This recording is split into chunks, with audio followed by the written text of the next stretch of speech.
5. You are good. Good afternoon, everyone, and welcome to the Town of New Canaan's Charter Revision Commission. We're having a regular meeting today. It's Tuesday, March 31st, and we're beginning at 4 p.m. And I'm going to ask our secretary, Angela Jameson, to call the roll. Mr. Case. Present. Miss Corbett. Here. Miss Holm. Present.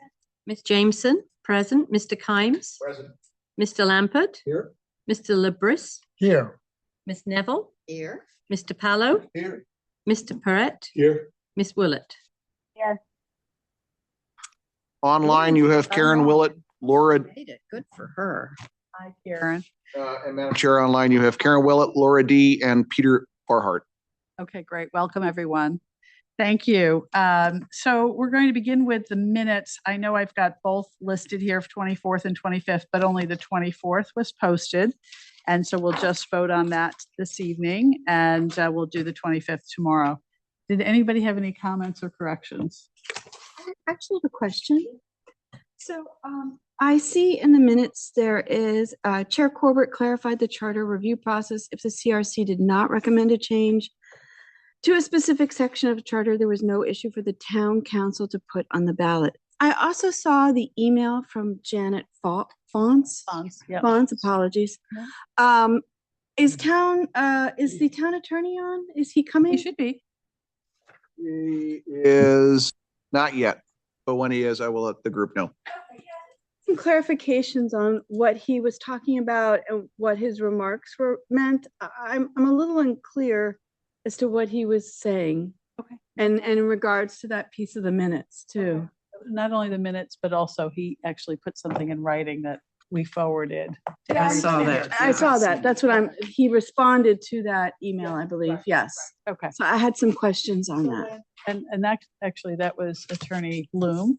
But then I think Nick also Answered to responded. Janet. Yeah. Yes. Okay. All right. Yeah. When they get on, let's we'll pause whatever we're doing. We'll ask them to explain. Okay. Thank you for that. Okay. Yes. I have 2 points. I'm sorry, Angela, thanks for writing these up. I realize I didn't have a chance to go through them in detail, but 2 points. One, really on that same paragraph, where if the CRC did not recommend a change to a specific section of the charter, there was no issue for the town council to put that on the ballot. And I guess, I think that's what's written here. I think is what you said. I think it's what we've been working on since we've gone to the beginning that we're a advisory role. But I saw that as in conflict what Nick wrote, Attorney Nick wrote in his letter. Mm. And so, not only do we need clarification to what he wrote, Let's get that clarified. but also it also clarified that. And I, I did a little research on that as well, so we can talk about that when Nick's on the phone. He has joined us. Okay.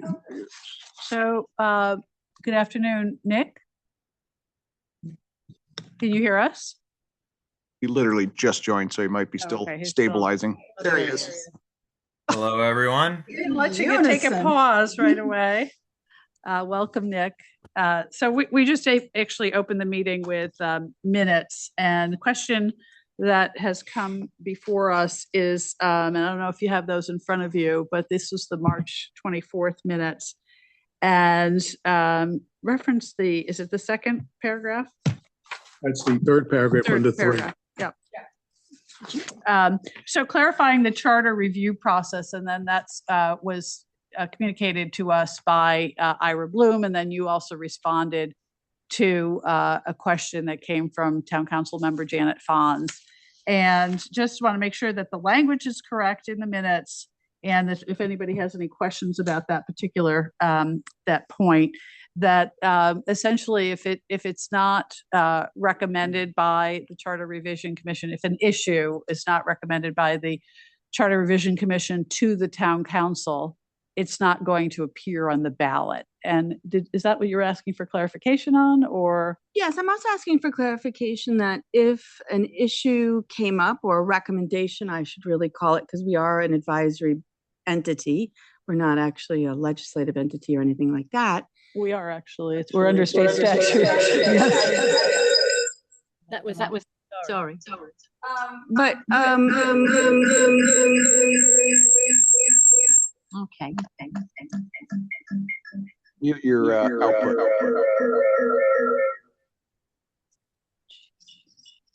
Gotta just mute your speaker. Yeah, is that better? Okay. Sorry. Apologies, everybody. so I have a question then. As part of the process, would, for instance, any vote that we, let's say, was not an affirmative vote, not then go into the report to the town council?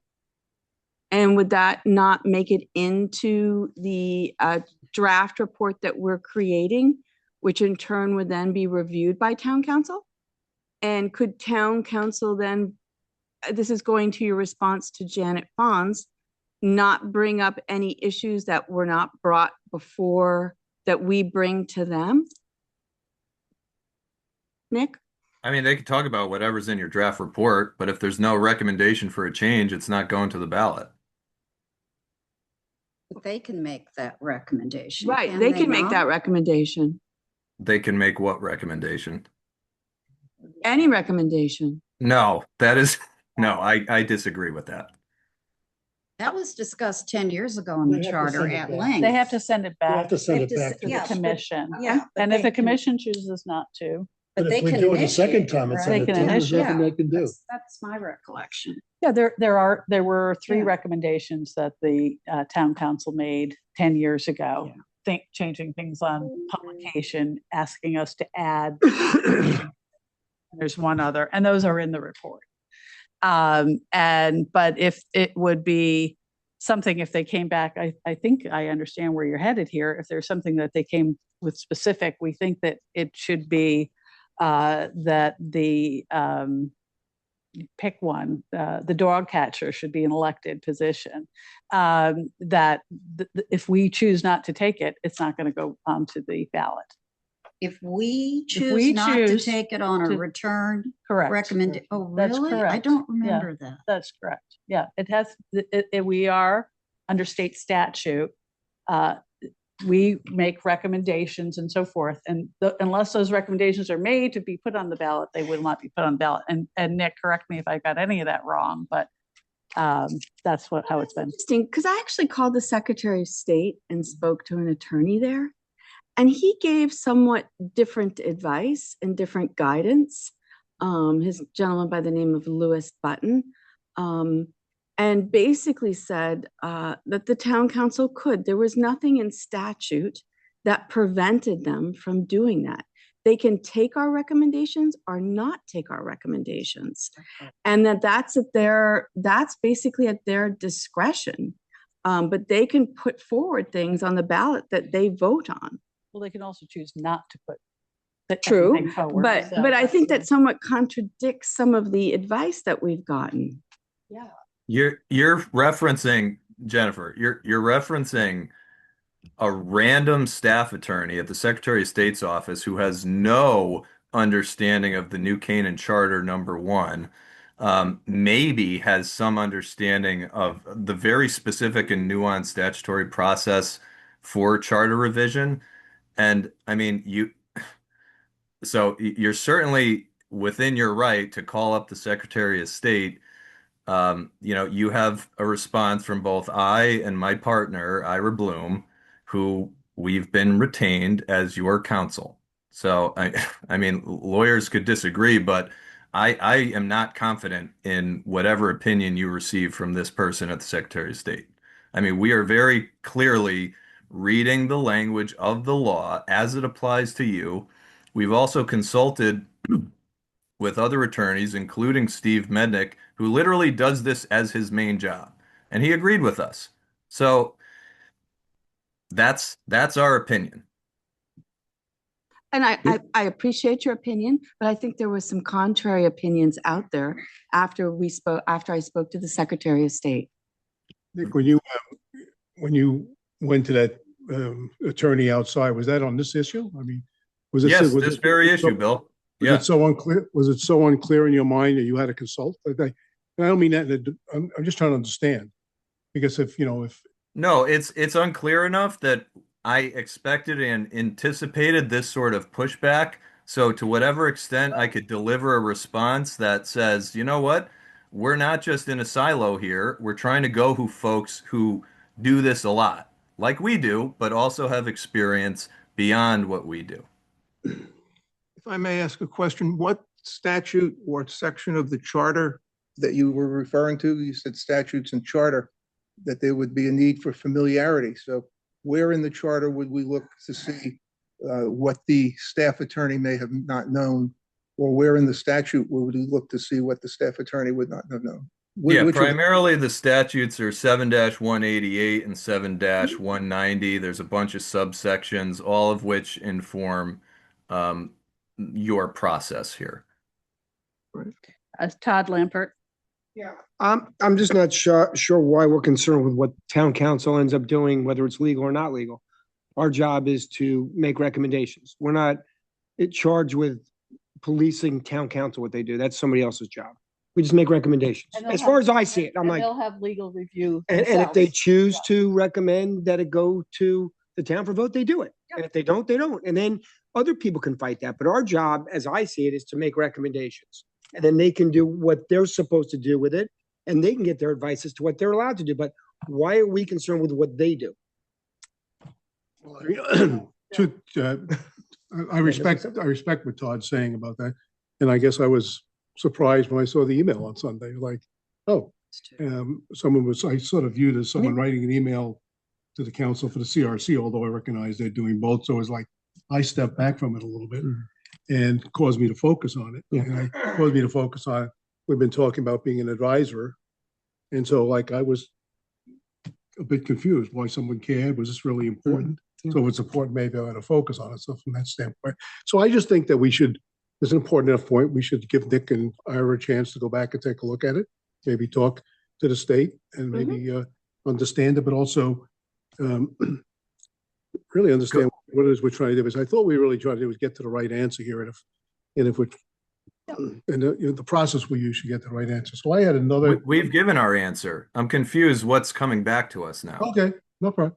So let's go back to the minutes here and just because this arose as minutes. So thank you, Jennifer, for letting us know the process you're undertaking here. But in clarifying the review process, if the CRC does not recommend a change to the specific section of the charter, there was no issue for the town council to put on the ballot. Is that an incorrect statement, Nick? I don't believe it is. Okay, I mean, that's what I said. And now, I can say incorrect things and they can be taken out of context. And so I apologize for that. But I think it was essentially what I had said. So that's what the minutes reflect. sorry, Yes, Todd. I'm sorry. Todd, I realize I'm not a lawyer, but I don't get it. Let's get the lawyer's thoughts I on just had that. one more thing, and I don't want to make it about the 6-5 vote, but if I sat here today and said, I want 7 first selectmen, and I want it to go to a vote, that's it. It'd be voted on. And then let's say I didn't like the vote. Well, I want it to go out. Like, at what point does it stop? So that's what I'm just asking myself. Is it 6-5? Is it 7-4? Is it 8-3? Like, but if one person says, I want the whole town to vote on it. Well, maybe No, what's that's being what- asked here is that, as I said, we're developing a report. And obviously in the report, it will say that a vote you have to report on all the votes and where it came out. And so we'll report that. Which and is we'll- what I think we should do. Like, you have to report it was 6-5 or 7-4, 8-3.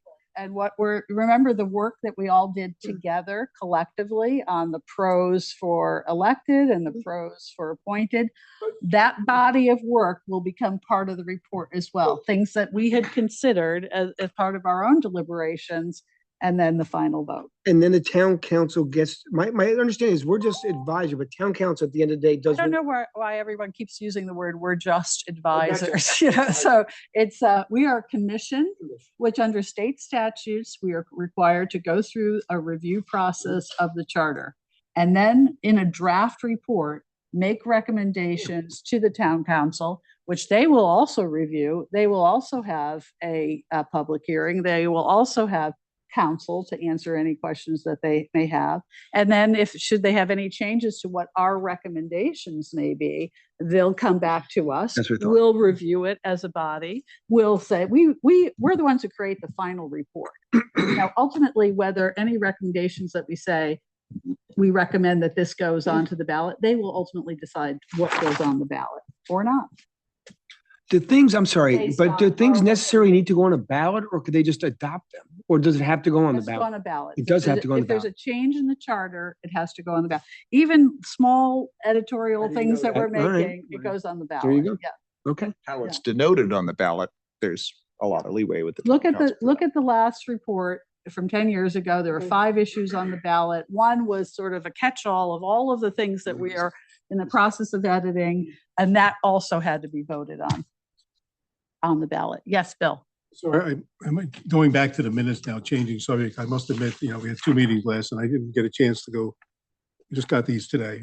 I realize it's, everybody's working hard. I don't mean it that way. But I think there's a couple of motions that were made that are not included in these minutes.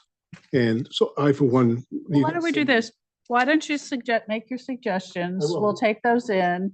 We'll vote on these tomorrow. Any edits? I'm not sure I can, do we need to vote on it tomorrow? I'm not sure I can do it. I'll go back and do that. I'll do that before Okay. tomorrow. Yeah. Okay, yeah. Any changes, any edits you want to recommend, please get those to Angela. Yeah, I Yes, have written Judy. this and I would like to amend the minutes to include verbatim my motion. I think it should be on the record. So I have done this. I'm sending it right now to the 2 of you. And I think for all purposes, if there's something that is contentious or if it's a close vote, I think it should be written exactly as it said. I included Todd's word recommend over mine. That's the only thing you have not heard. So And yes, I would like That's that the one that you, included. that's the one Yes, that the- you withdrew. Yes. Okay, so your motion that was withdrawn. You Yeah. want it, okay. Now, did you rewrite this or is this verbatim It off is the verbatim. tape? You can check it. Okay. You read it. Oh, yes, read it right absolutely. out, You mean yeah. which one? Mine? Yeah, it's Yeah. verbatim. Absolutely. You read it from some text and that's what I you read shared. it from Yeah. the text. I Yeah. pulled the text. Yep. It wasn't off the top Okay. of my head the night before. There were 2 words I changed off Okay. the So top if of my everyone, head. so if everybody would be kind enough to make your suggestions to Angela, we'll take a look at those and then we'll put them before us again and we'll vote on those. And the 25th have also been, but they weren't posted, so we won't take a vote on those this evening. Okay, so both of those tomorrow. Yes, Russ. One procedural thing, iPhone 83, if you'd be so kind as to identify yourself in the Zoom meeting. You can either type it in chat or just let I us know think who that's, iPhone. that's Christina Ross. Christina Ross? Yeah. Oh, is it? Yeah. Oh, Russ, you should so state. Yeah, iPhone 83, if you could identify yourself, chat or other. That's okay. All right. Just to conclude this conversation. Yes. When the town council sent back the recommendation to include conservation Yeah. in the charter, Yeah. had that not already been discussed? I thought it had in the commission. It had not. We probably did, I think we probably did and All right, chose so- not to. And then okay. they came back and All they right, said, we'd just- like you to do it. And we talked about it and we said, sure. All right. And then it was Yeah. just, not just conservation, it's, if anybody has it. Yeah. Conservation, inland wetlands, health and human services, perhaps a 4th one, but. yeah. Had the commission recommended the others be in the charter and not that one, or was it the same for all of The them? question was whether or not we should be, not every board or commission, as you know, is on the charter now. Right, Yeah, they right. take some time and seasoning. In fact, some were not ready, even their ordinances weren't fully developed. And that they basically, one of them, I forget, is the, I think the Conservation Commission, or maybe it was another one, that just basically took the ordinance and plopped it in the language, and it definitely needs an update there. So that's Okay, part of alright. our review process this All year. right, just Yeah. curious, Yeah. yeah. All right. Yeah, no, we had great advice from the town council. Expect the same to exist. Well, Yeah. that I would think so too. I just wondered how many of them actually were affected or affected. It was an iterative process and we went through, there was no contention. No, on those- any I don't- point. no, I think And those were they all belonged in the charter. everybody gets along just as we do today.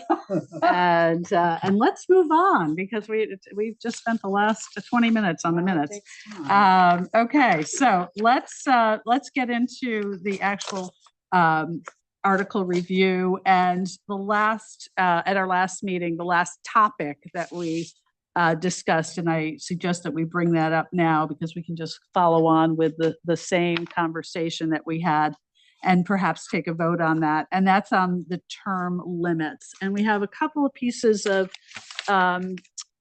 materials that were posted to the public packet. I will reference it. I don't know who can put this up, Russ, if that's you, or Jennifer, if you want to put that up. This is a report that Jennifer did. I thought it was a very good one, which looks at the commissions I know, I and saw just say it again. I'm sorry. Yeah, go ahead. Through and looked at 3-year, 4-year, and 2-year today, right? Can you hold, please? Sure, go ahead, Russ. To share, and what is the name of the document? The name of the document Is term analysis V3. It's 3 copy. It's this one, yeah. Please stand by. So just so everyone understands, the source of the information came from the town clerk's office. She keeps a series of books. They're in the process of updating them. What I did was I looked at actually every commissioner that's ever been on a commission, committee, or board. What you're seeing here today is quote unquote the only active ones, but I have all the historical data as well. And what I did was sat through and worked through these notebooks and understood the original appointment date, what they were when they were appointed. So what their affiliation was at that time, because you signed some papers, and then calculated years of service based upon an April 1 number, i.e. tomorrow.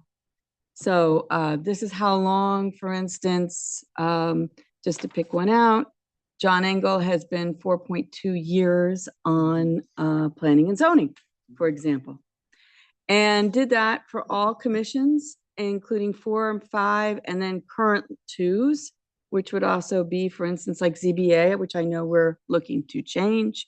We've made that recommendation. And then in turn, also just as an interesting fact I thought was fascinating, as I was going through these sort of, let's say there's 5 binders there, picked out based upon taking all the data, who's been on some of these commissions multiple times, how many people have been on them, and who are some of the longest serving members historically and maybe currently. So everyone has an idea. And then I looked at basically who's approaching what term, how many have served 2+ and 3+, with the idea of what would be a composition of, as we talk about term limits and who's doing what today. If you're interested in the inactive ones too, I have that data as well. Only one question on that, which is Sven England. He was appointed new this year. That's a brand new fire commission as of this year. So just check that one. He's been on various Data other that's commissions. all in the town clerk. If it's incorrect, let me know and I'll have them updated. So that's probably why. And by the way, this is amazing what you did. Thank you. No, No, this is such a good Yeah. overview. Thank you. Just Great. focuses. Yeah. I think it shows years of service. I wouldn't be surprised is cumulative across any other things they've done. So just a one to check on, but this is good data. Yeah, so for instance, Sven has been also on town council, utilities, and he's a total of 32 years, plus 3 boards. And inactive years means those are the years he served on the commissions that he's no longer on. Right. Okay. And this is all based upon data that, of course, is at the town clerk's office. I know they're in the process of tweaking it. So if you find errors, let me know and I can pass that along to them. Okay. that's great. I think first of all, thank you again. I think this is a great report. I think in my view, when you look at it, it's kind of testimony in many ways. We're the only commission not on it, but which is fine. But what I did see when I'm looking at all of these boards and commissions is that we have the pink or the number of years served, and at the bottom, you've ordered these by years of service.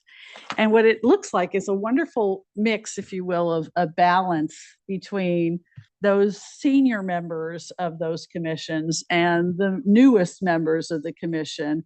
And it's quite a nice balance, I think. And I don't know whether it's done intentionally or just the way things have worked out. But to me, it shows that there's fresh new thought coming onto these boards and commissions. There's senior knowledge and understanding in these commissions. And then you have folks who are in the middle too, who has established themselves in terms of their knowledge and so forth, and are probably helping the younger people as well, or the newer people as well coming into the boards and commissions. So from that context, I say, kudos to all of the organizations that have put this together, because I think it does represent a nice distribution of experience on our boards and commissions. I'll go down. Was there any other piece on terms? Yeah, go ahead. I just think this is fantastic. Like you said, I think that most of the terms, 75% are under 5 years. Yeah. And I think we have some great experience at the top. And I think it's self-policing. Yeah. Except for one or two things where somebody at 22 years. This is, I think, a testament to people self-policing themselves and moving forward and bringing people along. Yeah. That's great. Yeah. Okay. Did you, Steve, sorry. Just a point of clarification, when we say the term limits, that is term limit imposed without talking about whether there's a consecutive term or not, and you could have a break. It's whether there's any sort of term limit. Right. So right now there's only one body that has term limits, and that's the audit board. And they have, it's a maximum of 3 terms.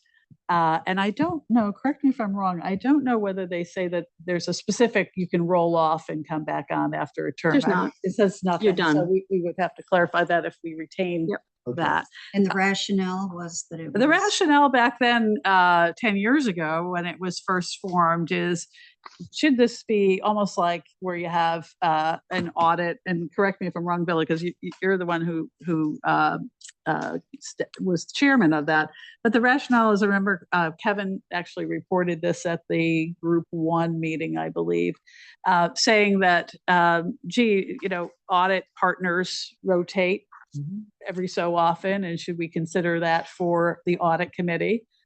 Recognizing that, no other board or commission had a term limit. So it was almost a trial, if you will, to see if this is something that worked.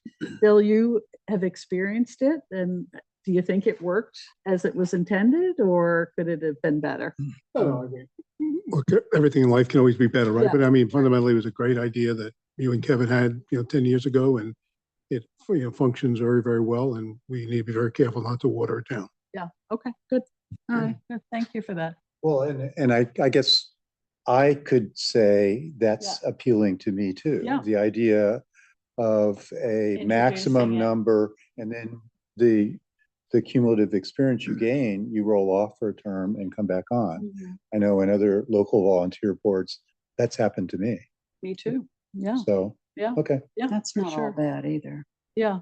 So it's not just, I guess my point is, it's not just term limits. It's, are we considering, or I'd like to be able to. I think the right before us is just the term limits question. Okay. Unless there's something else. Yes, go ahead, Bill. I think everything that was said about both the work that was done here and the Yeah. distribution of all these different things. But the one thing that surprised me was, and I realize P&Z is done, it's cooked, it's behind us, it's in the minutes, so to speak. Yeah. So I'm not trying to retrade it. Yeah. But I did hear a lot about the importance of experience and knowledge and so on and so on. And when you look at it, I guess I for one was surprised as to, other people may not be surprised, but I was.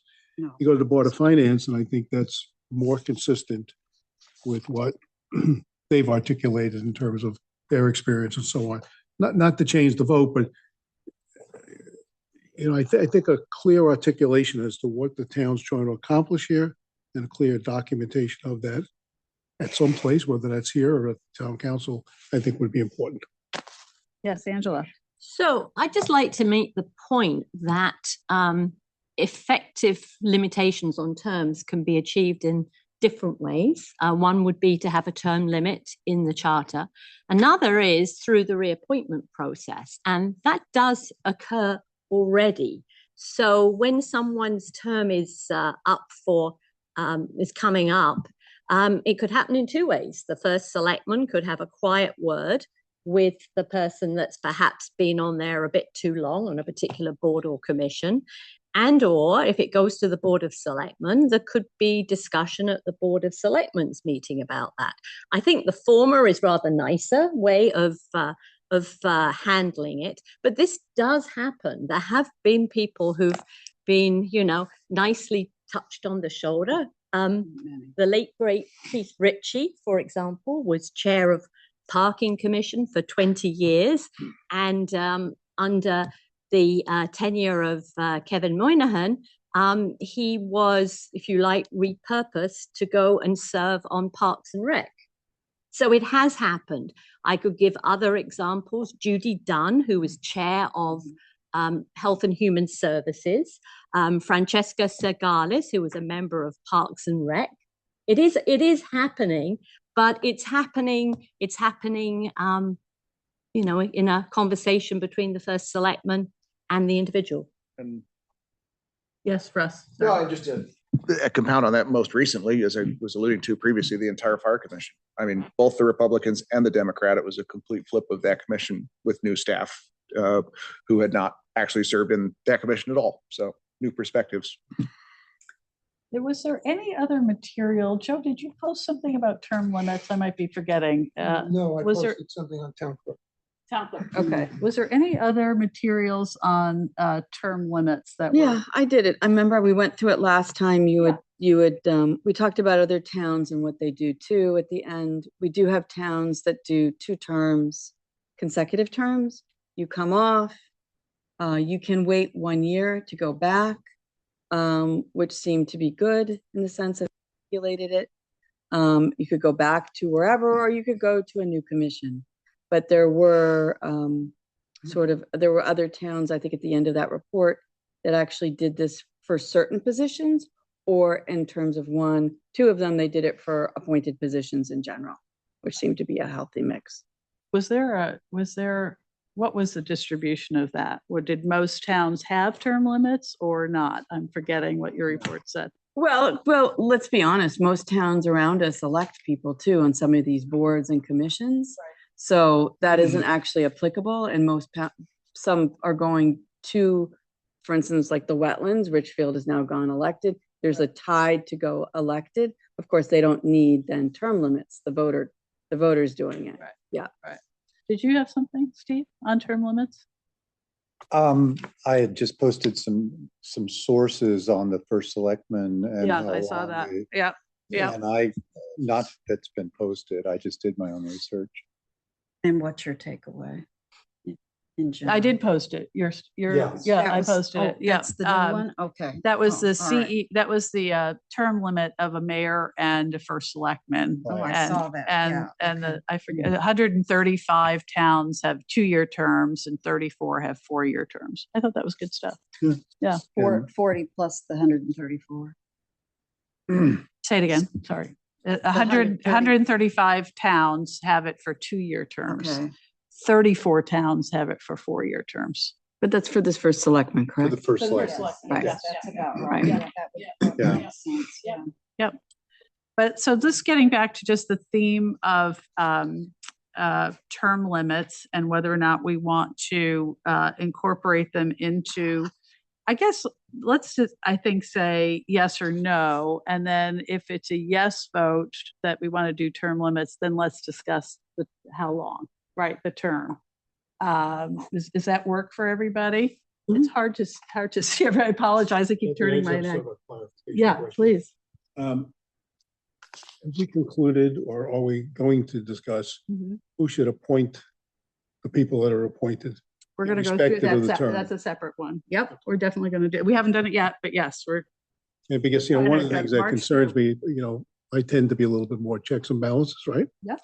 Yep. And, one of the. are you saying you'd pick one? Well, to for example, there was support? one group that came to us that couldn't meet for a period of time because no one Yeah. appointed the people. The ethics board. Yes. Yeah, it was the ethics board. Yeah. And so, that's the negative side of this, right? So how do we make sure that doesn't Yeah. happen? That's what I'm trying to Separate get at. topic, but yes, we're Yeah. definitely going to address that. Okay. Let me, I'll start with Jennifer, you did all the work here. So we'll start with you in terms of, why don't you just, we're not taking a vote just yet, but if you want to share your thoughts about. Time for term limits. I think I You're said for it term last limits? week or last meeting. I think there should be term limits. I believe that it brings in fresh blood. I think it'll also help give other perspectives, updated knowledge. I think that, I think we appreciate people's contributions and they can go to other boards that are maybe similar or related. But I do think there is merit to basically putting, at least I initially was at 2 limits. I could go to 3, and then they could come back after a year. Yep.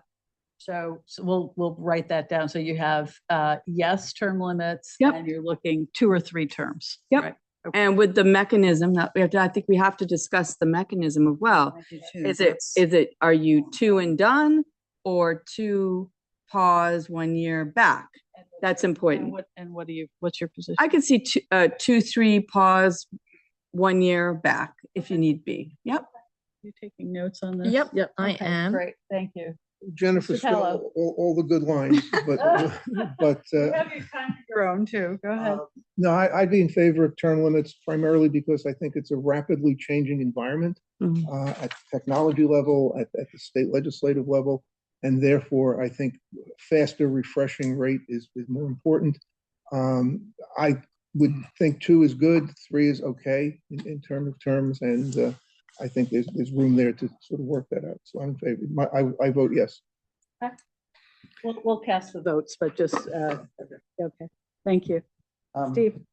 I jotted down my thoughts ahead of time, and I would be in favor of term limits 3 or possibly 4, starting there, and only on the land use commissions, not across the board, just because I think those are particularly important, and I would encourage the rotation of members among the land use boards.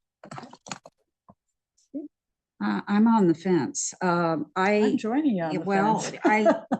Yeah. I understand it and it's probably a good idea on certain commissions, but I think it's the mechanism. Are you rotating the chairmanship to be 2 years or 1 term off as chairman, assuming they want to be chairman again?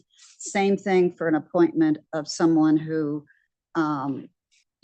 it's time for them to go, and this makes it easy to move them off with no intention of having them come back on.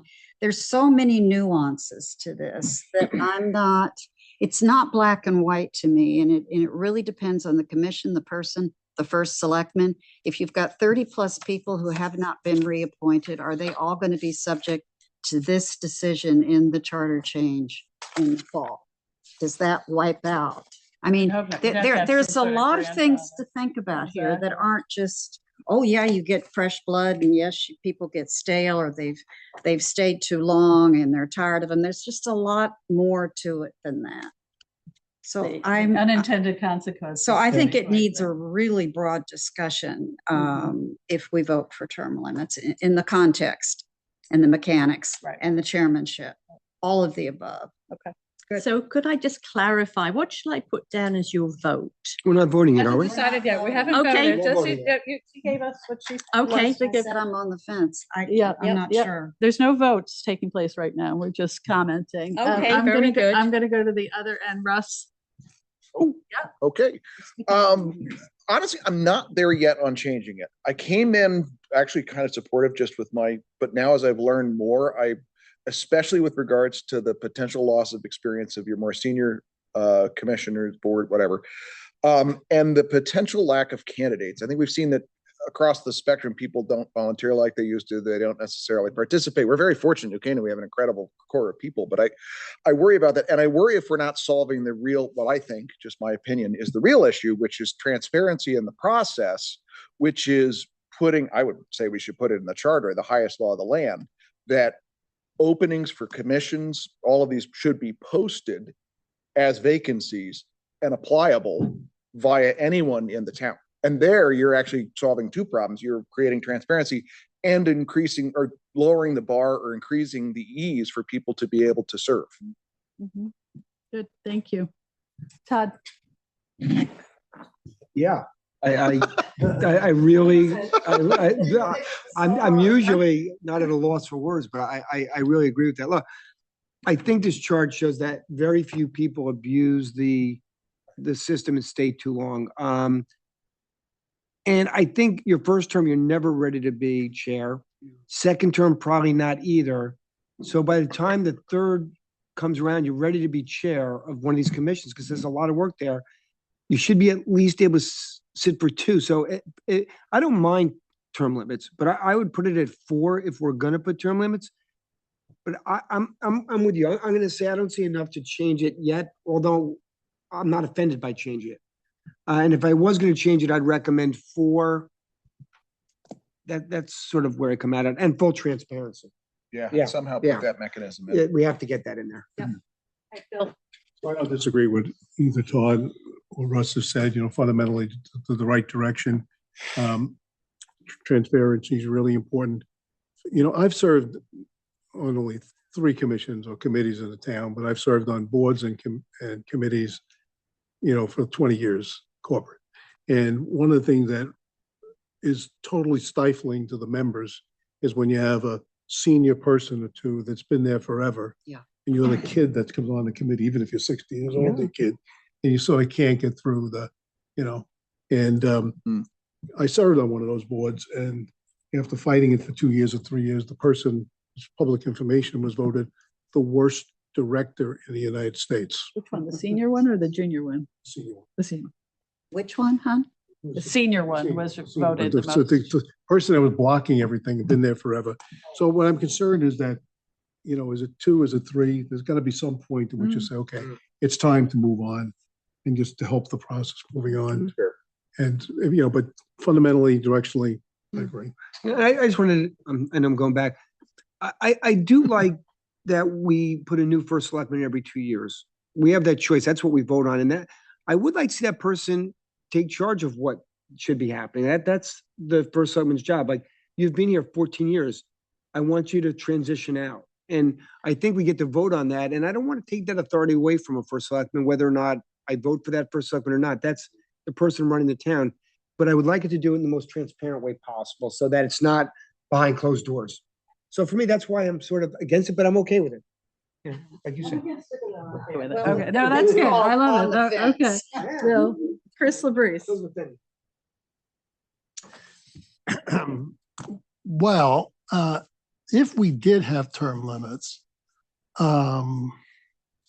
they should, we should give a lot of leeway to the people who are doing these appointments. And remember, in many of these cases, there is the Board of Selectmen, but there is also the Town Council.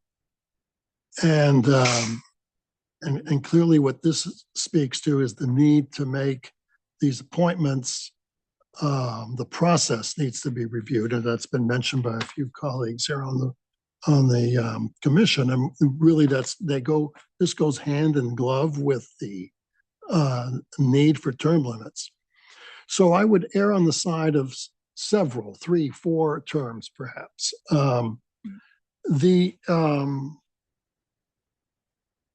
The return to the board after a hiatus is a nice idea, but I see a couple of problems with them. One, if somebody's been on there 12 years or so, and they may be, when you go off for a year, you may be not so willing to come back. But if you did, in that meantime, that year, on those boards that have alternates, those alternates have been appointed to that permanent chair. So you would come back, a 12-year veteran now as an alternate again. So you have to look at, well, how does that work? I'm not against the idea of the hiatus. It sounds like a good idea, but how does it work, and how does it not affect the the alternates and the returning member. And we have an example of Board of Finance, with Todd Lavieri Yeah.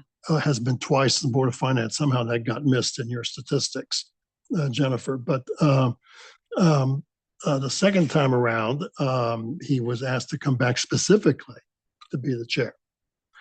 So he brought a lot of experience, and in the last 8 years, it's been very good leadership there. But there had been this formative period several years before. I mean, Tom was off for 4 or 5 years, I think. The reference to people sitting on a board for a long time and being a blocker, that does in fact happen, but the solution, that's a governance issue. And it's the people who appoint these folks have a responsibility for removing the chair. Now, if the chair happens to also have all the votes, then it's not really a very democratic process. But let's assume that there is a democratic process behind it of some kind, either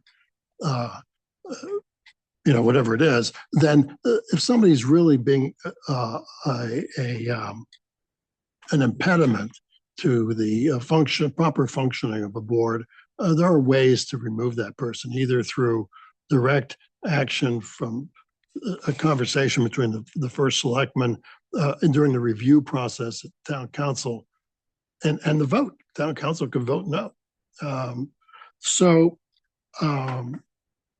All that said, there are some issues that need to be discussed in order to make this decision properly, and sequencing perhaps of some other steps first, like the transparency of appointment before we make the term limit decisions. As it stands now, I'm probably not in favor of term limits, and I'm in favor of more discussion. Okay, and I'm also mindful, Karen, I haven't forgotten you, but I'm going to do Angela first and then Karen. Go ahead. So I think this is great data, and I agree that it shows that we have a real diversity of experience. We have people who are newly appointed coming up the learning curve. We have people who've been around for a while and seen a lot. And I don't see a need for term limits at this point in time. One of the things also to take into account is it's not just coming up the learning curve and getting experience. It's that on some of these boards and commissions, you only meet, say, 11 times a year. So it takes much longer than it would in a regular corporate job to get really sort of comfortable in your seat, such that you would be willing to chair a board or commission. So I think that the issue of people being around too long is and the right balance of experience. It's happening organically. I believe that the process for gently easing out those who've been around a long time and maybe a little too long can be done via the first selectman and through the reappointment process. So I'm not in favor of term limits, but if we were to have them, I would actually do it in terms of years service on a board or commission. And I would make it 10 to 15 years. Max. Yeah. Okay. Thank you. Karen, are you still with us? I am. You guys hear me okay? Yep, we can hear you. Okay. I am not, I guess I'm a little on the fence as well, like some people said, but my thought now is that I'm not in favor of term limits. I think we're doing a pretty good job.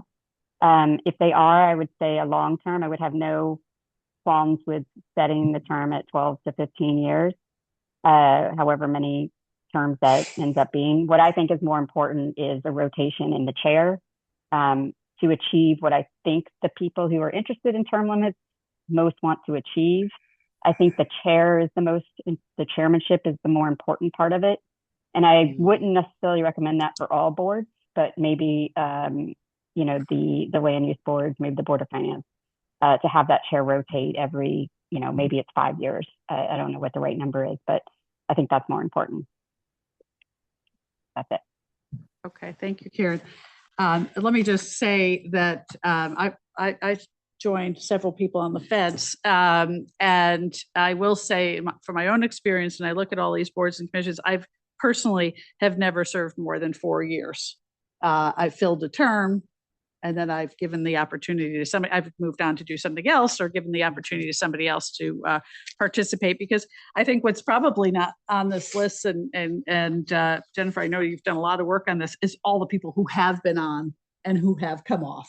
And that number is enormous because we've hosted events where we recognize people who have served in this town, and that's it's a great reflection on the contributions that so many people have made to town governance, is that they have served on not just one, but many people have served on more than one. And so that's, I really think that this is a tremendous way in which we reflect on the strength of our community, especially as it comes to governance. I guess if I were to lean on anything, and if there was a vote here where it was in favor of term limits, I said this at our last meeting, I would tend to go as long as possible, 4 terms. And we'd have to take a very careful look at maybe some grandfather elements where, you know, we're not asking people to just step off right now because they exceed those 4 terms.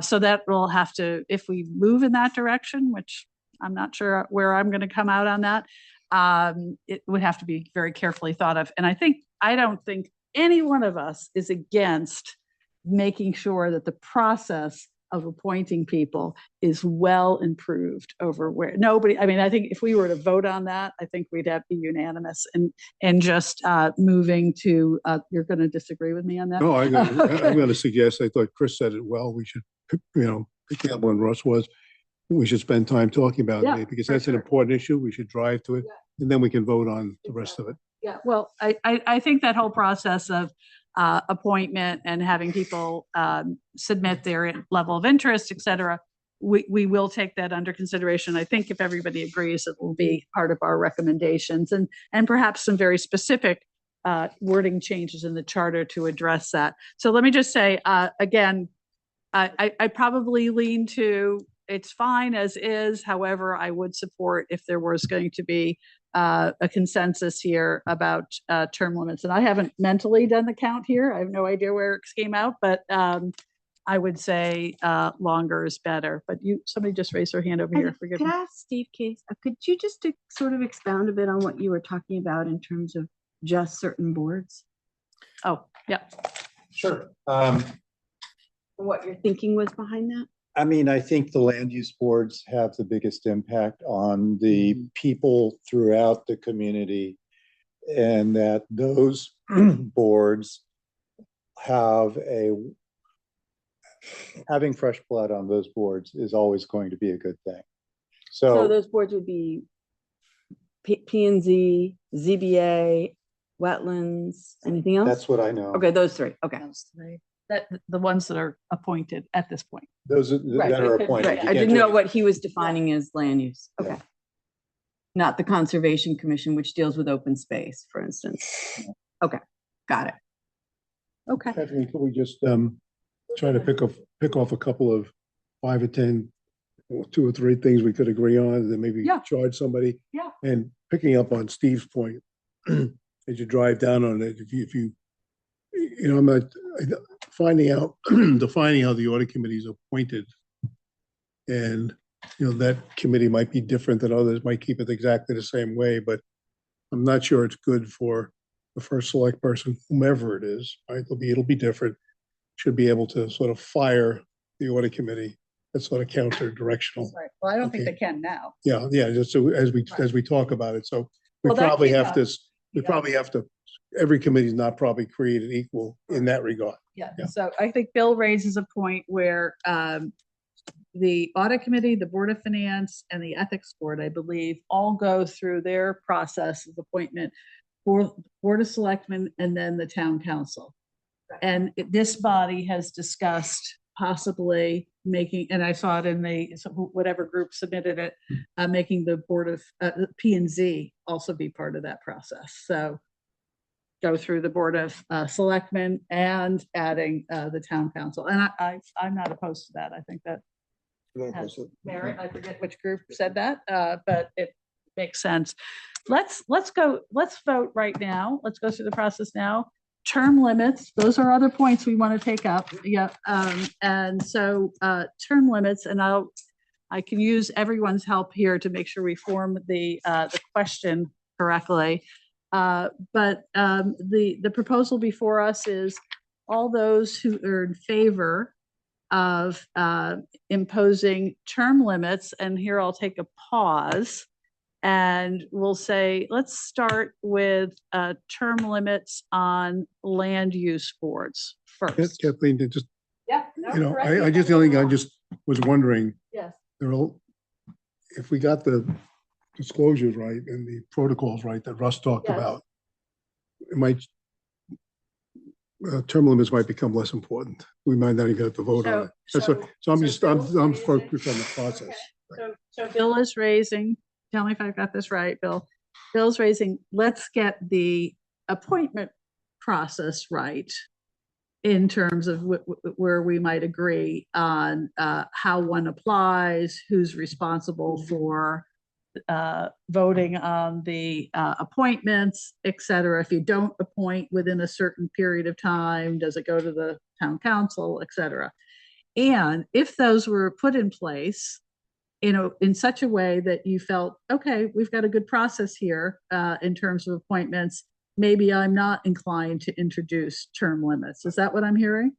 I think that's what I'm saying. Okay. Can I just add? Given to the, that? given the data. Okay, I- yes. I'd Judy. just like to add, I think before you vote on term limits, you should consider and vote on rotating chairmanship, because that pretty much addresses the issue that you're dealing with on the road, especially the land use. But even on the Board of Finance and even on ethics or audit, I think that's more important, because if you're not rotating chairmanships, then you probably have a lower bar and a more aggressive term limits would be my guess. And I don't know if anybody else. Karen, you'll have to just jump in. I just noticed your hand was up. Sorry, you'll have to. I just put it up, Russ. No worries. Okay, sorry. I'm trying to keep on top of it. That's okay. Well, Karen, we'll go to you, and then we've got a number of people want to speak on this. Go ahead. Yeah, I just wanted to suggest that I think each board might be different in terms of what Judy was saying with rotating chairmanship. That might not be necessary on every board and commission. And I wonder if we've made this a global concern where maybe it would be better addressed in each article, whether that particular board commission would have a term limit / rotating chair. And that might make it easier for everyone on the commission to have a specific opinion rather than a global opinion. Just a thought. Okay, I'm going to go down the line here. Go ahead, Jennifer. I think, Judy, to answer, to sort of, if you put someone on a term limit, let's say it's 4 terms, more than likely that person would become chairperson if they wanted to do all 4. Not necessarily. Not necessarily, No, but there not- is not in my experience. Some, yes. And some Yeah. boards, and I really like Steve's proposal on land use boards. I think there's some value there. But naturally, people who've been on the longest, many times from what I've seen, excluding a few, become chairperson. So term limit Well- sort of then rotates them. If you went X terms, one off, and if they wanted to come back, they could come back. You see what I'm saying? But not Well, as chair. But not as chair, right? Because someone else would then be chair, Just- naturally. Just as an example, when I returned to the Board of Finance, it was at the request of the first selectman. I went in as a regular member, not as an alternate, which is what I think if it happens to anybody else, way to do it. But also when Neil and I were in charge of trying to get someone to be the chairman when Todd returned and became chairman. And there was no one else who would be chairman. So these are the kinds of dilemmas you get into, and then you have to figure out, where you get someone really good and capable and who understands it and knows it. And then you might go to someone who has served before. But that doesn't mean you don't automatically rotate chairmanships. You have to have someone. We eliminated vice chairman on the Board of Finance. That was after you, I think.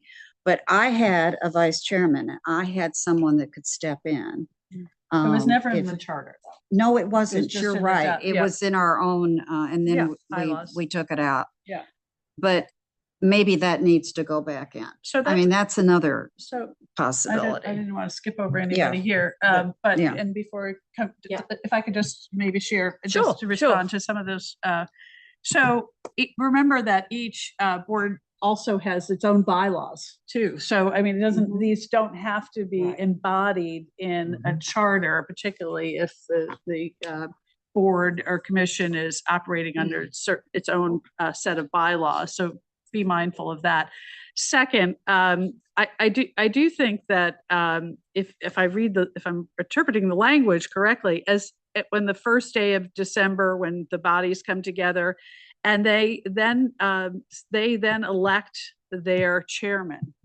And again, if we get the process right again, and we codify that in some way, say, look, this is your duty, your responsibility. Is the chairman going to stay? Now, maybe they're very influential and nobody wants to vote against the chair, what That's have right. you. But if you have those term limits, I Then think it's there's a automatic. natural progression. Creates motion. Exactly. A motion Either then way or moves both. people up.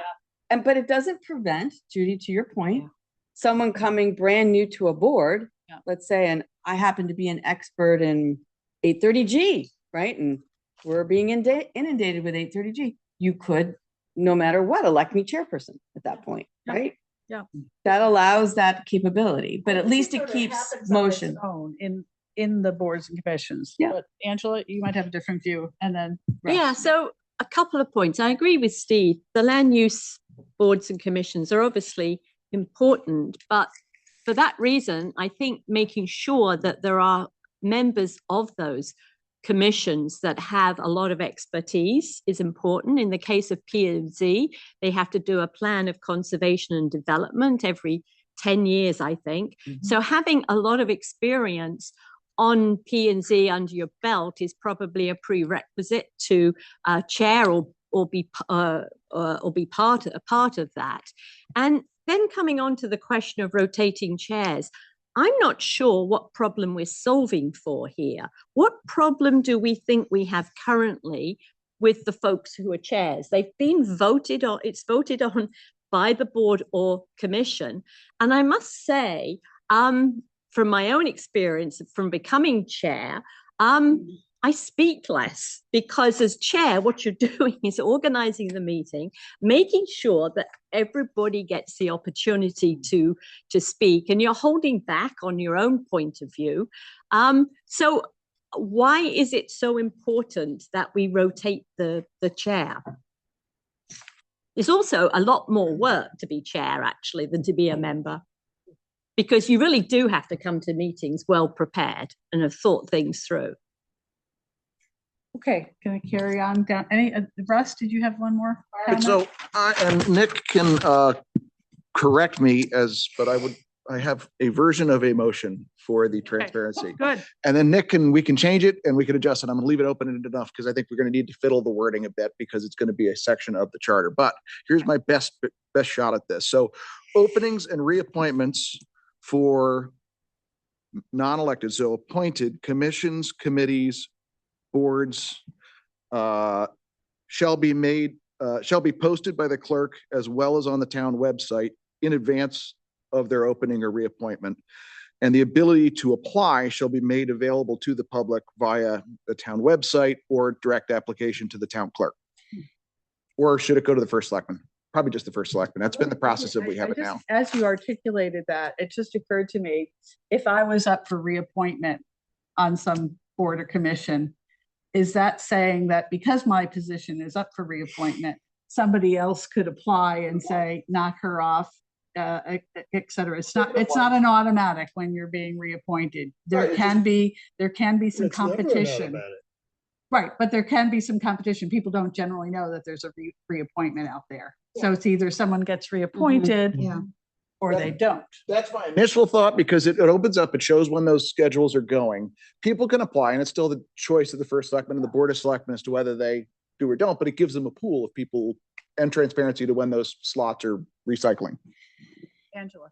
So a lot of people who serve on appointed boards and commissions, they don't want to be part of a competitive process. They're not willing to put their hand up and say, I would like to run for election. I think they would also not necessarily be prepared to say, I'm standing for reappointment, because it could become a very open and transparent competitive process. Now, from a process perspective, democracy, maybe that's no bad thing, but for the individual concerned, it might cause issues. And we would probably find we'd have people moving off appointed boards and commissions very quickly. So may I, so on that, so Yeah.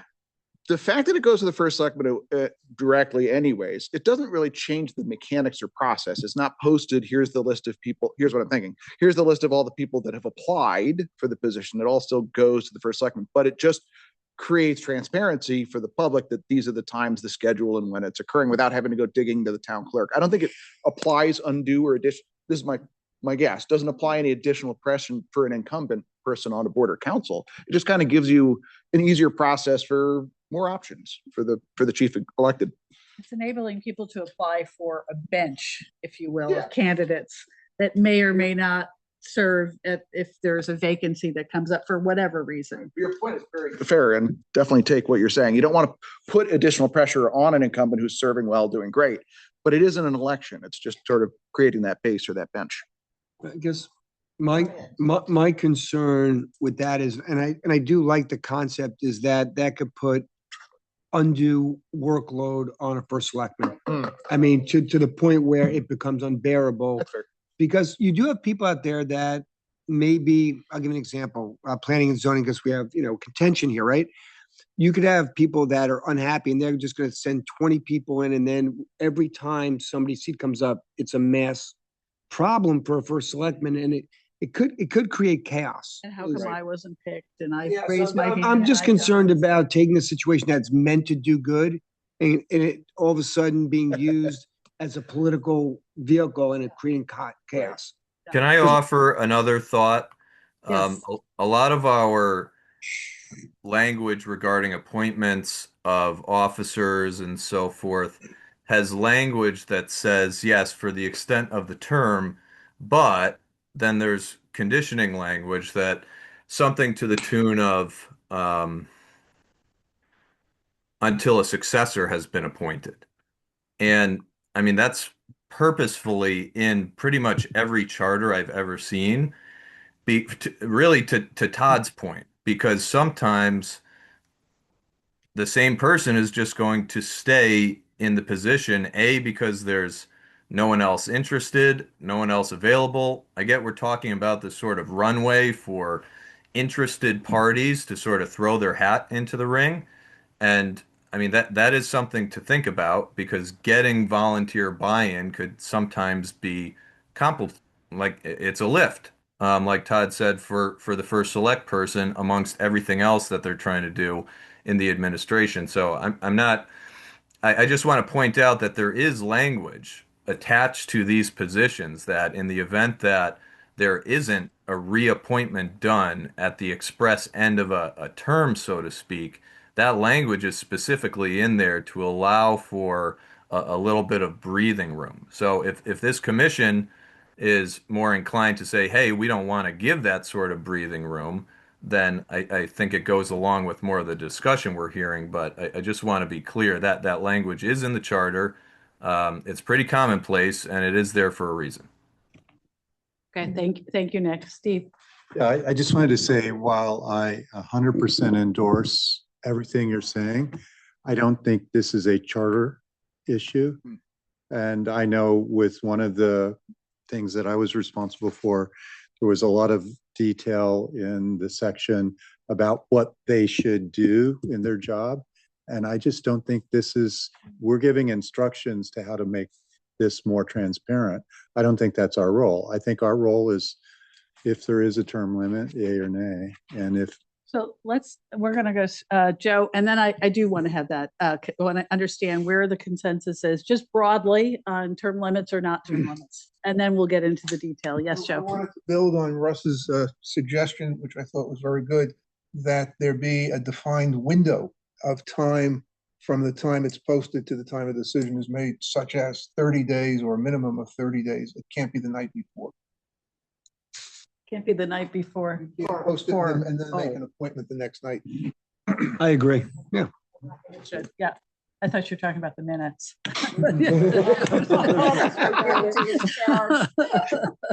Okay, well taken, well taken. Okay, so let's just do a call, and we're gonna, by name, let's just generically, yes, you're in favor of term limits. No, I'm not in favor of term. Does Russ have a motion? So this is a binding Never got vote? seconded, Well, that's so. not a binding. I just want to understand consensus, straw let's vote, go. straw poll.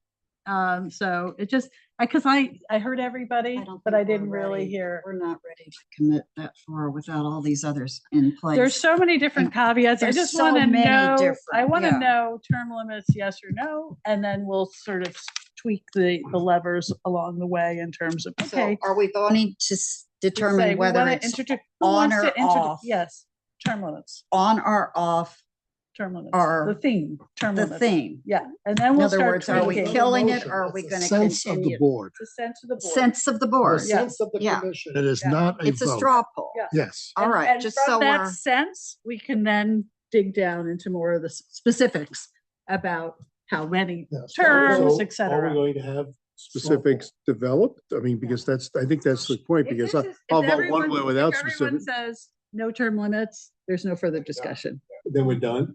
Well, on this particular topic, we have lots more to And cover, then but there's no other detail being, so that's what I'm trying to get to. If you vote no term limits, no term limits. Status quo. we're done, and posting and transparency and all that stuff's off the No. table. Yeah, Bill, it's a different topic. You know that, yeah. So, no. We're gonna do transparency. Everybody's gonna agree on transparency. Yes, I just have everybody's to on write the it. board. It's there. 11 out of And we- 11, yeah. We will agree it in 10 minutes, I think, transparency, because just- everybody's. Well, why don't we vote on that first then? Does everybody want transparency? Raise your hand. Yeah. There's nobody that doesn't want transparency. Let's get, let's just, But what- because we gotta move what on is it? here. What is it? Okay. We have to define. That's I think that's a little bit of my point. The theme, the consensus of the board, term limits, we want to go down that path of term limits. That's the consensus. Is there an interest to go down the path of term limits? Yes or no? Russ Kimes. No. Not yet. Okay, no. No. But hold on. No, not yet means no, we're not doing it. No. Right. It doesn't exclude other things like It's just- the process. Correct. Me Straw too. poll. You can change your mind It's a later. straw poll, you can Yeah. change your mind. Yes, exactly. I guess I Todd, would be, No, said no already. No, oh, I'm sorry. The only one straw poll. no. I think term limits would be important for some aspects of what we're discussing, whether it be the chairman or some of the committees. That's a yes. That's a yes. Yes, yes. We can't, we try not to get there. No. No, Angela. No. Okay, Karen, No. Jennifer, Yes. Joe, Yes. Steve, Yes. Judy. yes, with a huge if. I'm not ready to do yes or no. Yeah, I want to know the process. I want to know the rotation of the chairman. course. I want to know all the other. details. Yeah, because the we're not details. there. This may Yeah. go away. We Yeah. get the rest of it right. This may go away. May not be an issue. If Uh, not, this is the whole issue. Okay, I'm gonna vote yes, with the, which I Same, can take yeah. away. If it's 2 terms, the answer is no, but Yeah, I'm gonna say 3, yes. yeah. Now, further discussion, yes. So where are we? I have One, no six, idea. 5 2, 3, yeses. 4, 5, 6. Six yeses and 5 no's. Okay, all right, so let's Can I suggest that we take a breath. take a break, that maybe 2 of the commissioners try to come back with a chart with, 4 or 5 or 6 things that we could sort of agree on. And, I'd say in terms of term limits. Flavors. In terms of just transparency, just so we get coalesce around this thing a little bit, all the things we've been discussing, just to put it on a chart. My sense is on this transparency, it really comes down to two things.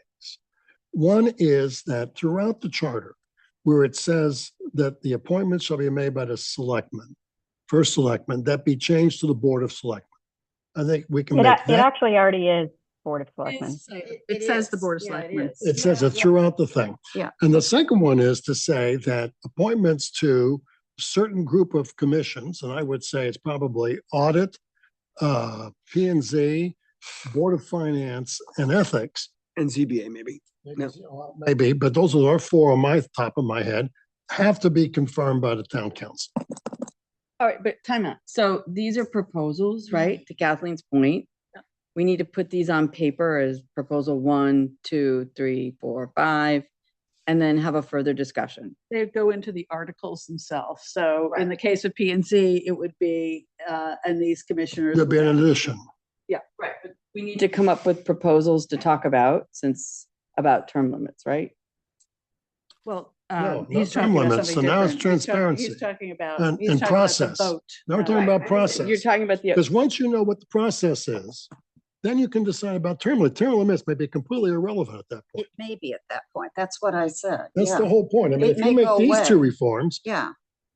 you may not need term limits. Possibly. And you So- may not need to worry about the And the chairmanship either. process and the So- transparency. Yeah. So let's put together, it doesn't have to be in one of the three groups, but let's create another group of at least 3 people, possibly 4, to come in, just as Bill had suggested, come in and suggest, okay, what would this look like? If it was going to be introducing term limits, what groups would we have term limits? Steve's question. How would that be introduced? What's the process, et cetera? Suggestion about how many terms, how would people get back onto a board or commission, over what period? And that would be the process. And if we can come back next week, would that be? Can Yeah. I give you nominations? Yes, you can give us I nominations. would say Can- Steve, Judy, and Todd. Oh, lovely. No. Well, Todd, Why don't we let them volunteer first? Well, Yeah, no, it's yeah. a suggestion, because it's perfectly balanced. Yeah. Perfectly balanced, and these are the Todd least and I- controversial Todd people on the stepped panel. out. He didn't get a can I family. also just ask this body to look? Todd and I and Karen, we submitted our redo on the Board of Selectmen on the process. See how comfortable you are with that. What I don't want to do is I don't want to take away the authority and the power of the first selectman. This is their job to get this right. And I am concerned about having, I'm not concerned about having reappointments noticed. I'm concerned about people applying to be on a board, thinking they're going to replace a sitting person. That is insulting. And that makes it, I think, so hard for a first selectman to do the job, to try and convey, that we're looking for really good people. We're not necessarily trying to bump someone. I don't want that conversation out there. It is so, it's not only defensive, it's creating more distrust in the community. That's not the direction for the first selectman that you want to go in. I Yeah. agree. Yeah, I mean, really, I think that's. And it's fair, like I said, if you throw stuff at a wall, it has actually engendered a very good conversation about this where we can think about it and refine it. Yeah, but I'd like you to look at that and see if you're at least comfortable with that part of it. Yeah, I think Judy has a very valid point, but I think also it really goes to the process is broken because, some really talented people could come forward and want to be involved in government and express that.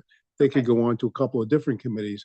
And while I know that this is the responsibility of the first selectman team, so like the first, second, third, whatever, I really wonder whether, I would sort of like ask Nick if he knew, or I know Jennifer's been doing a lot of research. Russ, any towns use a different model? Is there a committee of people that do it that's not the selectmen and then recommend it to them? Because there is a lot of process here. There's lots and lots of names, and it takes a long time to interview people and vet people and understand and do it the right way. Yeah. And, you know, There are examples. So there's two groups. So there are examples of towns that actually do have more of a formalized process than we do. Fairfield, Greenwich, and one or two others. But let's note, Greenwich is an RTM town. They have, That's but the right. process of they are the ones who vote, but the But- process of people applying But the is. RTM members, which is over 200 some, actually vote on the appointee. So it's actually almost like a ballot that goes on an what is appointee. Fairfield? That's a good ballot vote. What is Fairfield? There's an application process. There is a, the website says such and such position is open. There's a vacancy. Please express interest by submitting your CV. So somebody has, I don't know whether it's a vacancy or reappoint. I'm sure it's a vacancy. I think There's a it's just a vacancy. Sorry, it's just a vacancy. And so that does open up the process of submitting your interest, but it is still the first selectman who ultimately decides amongst those, however many people they have who are qualified for that vacancy, So who a goes vacancy to the board of is when selectmen. somebody leaves the board, dies or moves Yeah. away or says, I'm done with it. Yeah. Then there's a true Or vacancy. reaches a term limit. Yeah. Well, no, you don't have term limits yet. No, with Fairfield, I'm talking about. I don't know. Okay. Yeah. So, yeah, so somebody no longer is on. So now you have a true vacancy. So that, posting that and letting people apply makes a lot of sense. Yeah, Totally. So that is Totally. the theme of how that process should work. That's one group, if should take that up. The other group should take up the issues of term limits. Okay, there's two themes. My suggestion would be, you don't wait till someone retires because then it's gonna take, nothing gets done in a day. You have to That's plan what- it. Let's let the group come You have to- forward yeah, with you their have to plan ahead. suggestions there. Okay. Forget Fairfield is also an RTM model. Yeah, yeah. So Fairfield has an RTM group, which is a board of electors. Yeah. I don't think so. Publicizing and then getting people to Like, apply. But an just the Who board ultimately would votes, whether it's the board. RTM model makes it such that all the RTM people vote, which is a much wider base Yeah. to vote on an appointee, Yeah. Can I just as opposed say, to 3 people. in the, Hold on a second. okay, Russ and then Angela and then go. I'm happy to dig, deep dive into the process part, whether it's RTM or not, the process part, and come back with some, I'll email the group with some recommendations. We can't discuss it, but I'll bring it out there. So I'm happy to go into that, given this specific context. Okay, and why don't you get another teammate to help you with that? We want to help? Sure. Okay, great. Angela, you had something you wanted to say? yeah, I just wanted to add, Wilton, as part of their process, it is the Board of Selectmen, 5 selectmen, who interview in executive session all candidates that have put up their hand for a vacancy and then vote in a public meeting. So it isn't just the first selectman who decides what name to put forward to the Board of Selectmen. And if we're thinking about process, I think that's something that we should consider, whether or not the whole Board of Selectmen should be more involved what I was in just saying. interviewing. Yeah, I think everybody's with you That's what I there, was and just that's saying, what the you Board of and Selectmen are Russ will dig responsible into for deeper. putting the names Can I forward. have a But the group, difference can I have a, can I, difference between sorry, Wilton and guys, us is- talking about something that the group is going to be doing, so Okay. let's move on. And just who wants to raise their hand to talk about term limits and the process there? But we don't need that until we decide what the other process is. what I think. That's one of these I'll things, talk about you know, it. some of these themes that we Yeah. put out at the beginning of this thing Yeah. have completely messed up this process. Yeah, Because they're sitting up here and Yeah. we should be noodling the actual articles as Well, we go these- through. these And are we're things so that- hung up on these themes so these are that the we things can't that drill we down. heard from, well, I agree, but we can't drill down because it would take a lot of time to talk about these themes. Themes that were brought by many people sitting in this, on this body, as well as the public. So themes about elected versus appointed, et cetera. These were themes that we had to, we But can't the- ignore. But to try We to have make to- decisions on themes on a charter-wide basis has been a It's real hard. It's swamp. hard. Yeah, it's definitely hard. It's hard. Yeah, it's hard. No question about that. Doesn't mean they go away. They're still there. But I do Well, think, that if I respect what Chris said, Yeah. I really do, but I think we'll get close enough if we add another person to this group of 2 or 3, whatever we have, in spite of it, if this is what's being recommended, this is the implications on term limits, maybe we could finish this thing pretty quickly. Well, that's what I'm saying. And Yeah. I think what Russ is suggesting is doesn't address term limits, does it, Russ? You're talking about the process for appointing people. And So somebody that's else what. comes forward after that, says, okay, I read what Russ said. What I'm trying to do is address the term limits piece of it as well. And Todd? Yeah, I just, and I just mentioned it to Russ. I just want to go back and make sure that we don't open a process where a group that's aggrieved uses it in a political format to create chaos in our town. Right. You know, and that's a concern of mine. In any small group, you can create a lot of problems very quickly if you're not getting what you wanted. And I've just seen it happen. So just to try to avoid that with whatever we're doing, in my opinion. Just no more to say than What's that. your suggestion? I don't have one necessarily, other than it can't be open hunting every time somebody comes up for a new term. And I think- Where, It should be up. that's what I'm to the saying, first but I just select- want, it sounded like we're almost opening up every time somebody comes up for a new term. I'm just like, would be against that. that's all I'm saying is I don't want that to create this situation. I Okay, think Russ understands. okay. Yeah, no, I think that was actually a very good point that was raised, that this being just on the back of a piece of paper as we're spitballing it. Good. Makes sense. The people who are incumbents, you don't want it in a position where it's. they That's have- what I just wanted to make sure we're on. the same But page. openings, That's what I and I said. think that's I a heard good, it. well, When I that's it. heard it, I said, But it "But should wait be a a minute, true that's vacancy. a true vacancy. And then we can explore what Fairfield, Greenwich, Wilton and others have done in the event of a true vacancy, regardless of whether it's RTM model or Right. not. Is there a posting process, whatever it might be, and Okay. report back. Yeah, Okay. because the issue is to try, I think what we're trying to get to at the bottom of this is how do you involve unaligned people? Because the RTC and the DTC will Unaffiliated. put names for it, right? So those will end up in the hopper of the Board of Selectmen. Because those two will make sure it gets there. Then there's this 40% group of town citizens that don't want to be part of a party. And whether that's good or bad, but they're there. And so how do they get their names in front? So they're the ones who need to We wanna know that there's a include. vacancy on such and Yes. such a board Yes, and put their hands up correct. through Agreed. the And selectman's that's the office. reach out. Yeah. Asking. Yes. And I'll work with Let me Angela. just say there are people assigned to a certain party that may choose not to go through their could be town fair. committee. And That's so true, you too. don't, you That's don't true, want to too. limit that. But anyway, sorry, Bill. You know, Kathleen, I think one thing that shouldn't be lost on us, because I agree with Todd that we don't want to create a problem that, you know, in Right. terms of two or three people wanting to get appointed, and I wouldn't want to be who is ever in charge at that point. But the flip side is that we are different than 90% of the neighboring towns in that they all elect people and we appoint people. So the flip side is, and I hope if the first selectman, you know, she's not going to be there forever, she doesn't take this personal. I think we have to be a little bit broader in our aperture to get representation of the people in the town to represent the town. Yeah. And this process should help us figure that out. That's all I'm trying to say. That's what we're saying. I agree Yes, 100%. everybody- I don't think anybody's disagreed Ideally. with that. No. Ideally, Right. absolutely. Okay. We're on Okay. the same- So, same so, page. so that work is going to be done. Anybody who wants to help Russ and Angela work, raise your hand. It's fine. But we also do need to understand in a separate group or same people, if they want to do it, is the issue about what if we introduce term limits? How many? How would it be introduced? That is Then something that also needs to be congratulations. discussed. If we can't do it concurrently, we're going to be bumping up against our May 4th deadline. And so that's why that discussion has to be held concurrently. I'd like to suggest that we do that. We do their work first and immediately come up with a suggestion on that. And I volunteer to be run on that committee. Which one? The one that works, gets the report in draft form and then deals with the term limits, whether we have any or we don't have any. Going to be working with Angela Well, and I either and work Russ. with them, or if they want to finish their work and give it to me, I'll come forward. But we need to end this thing.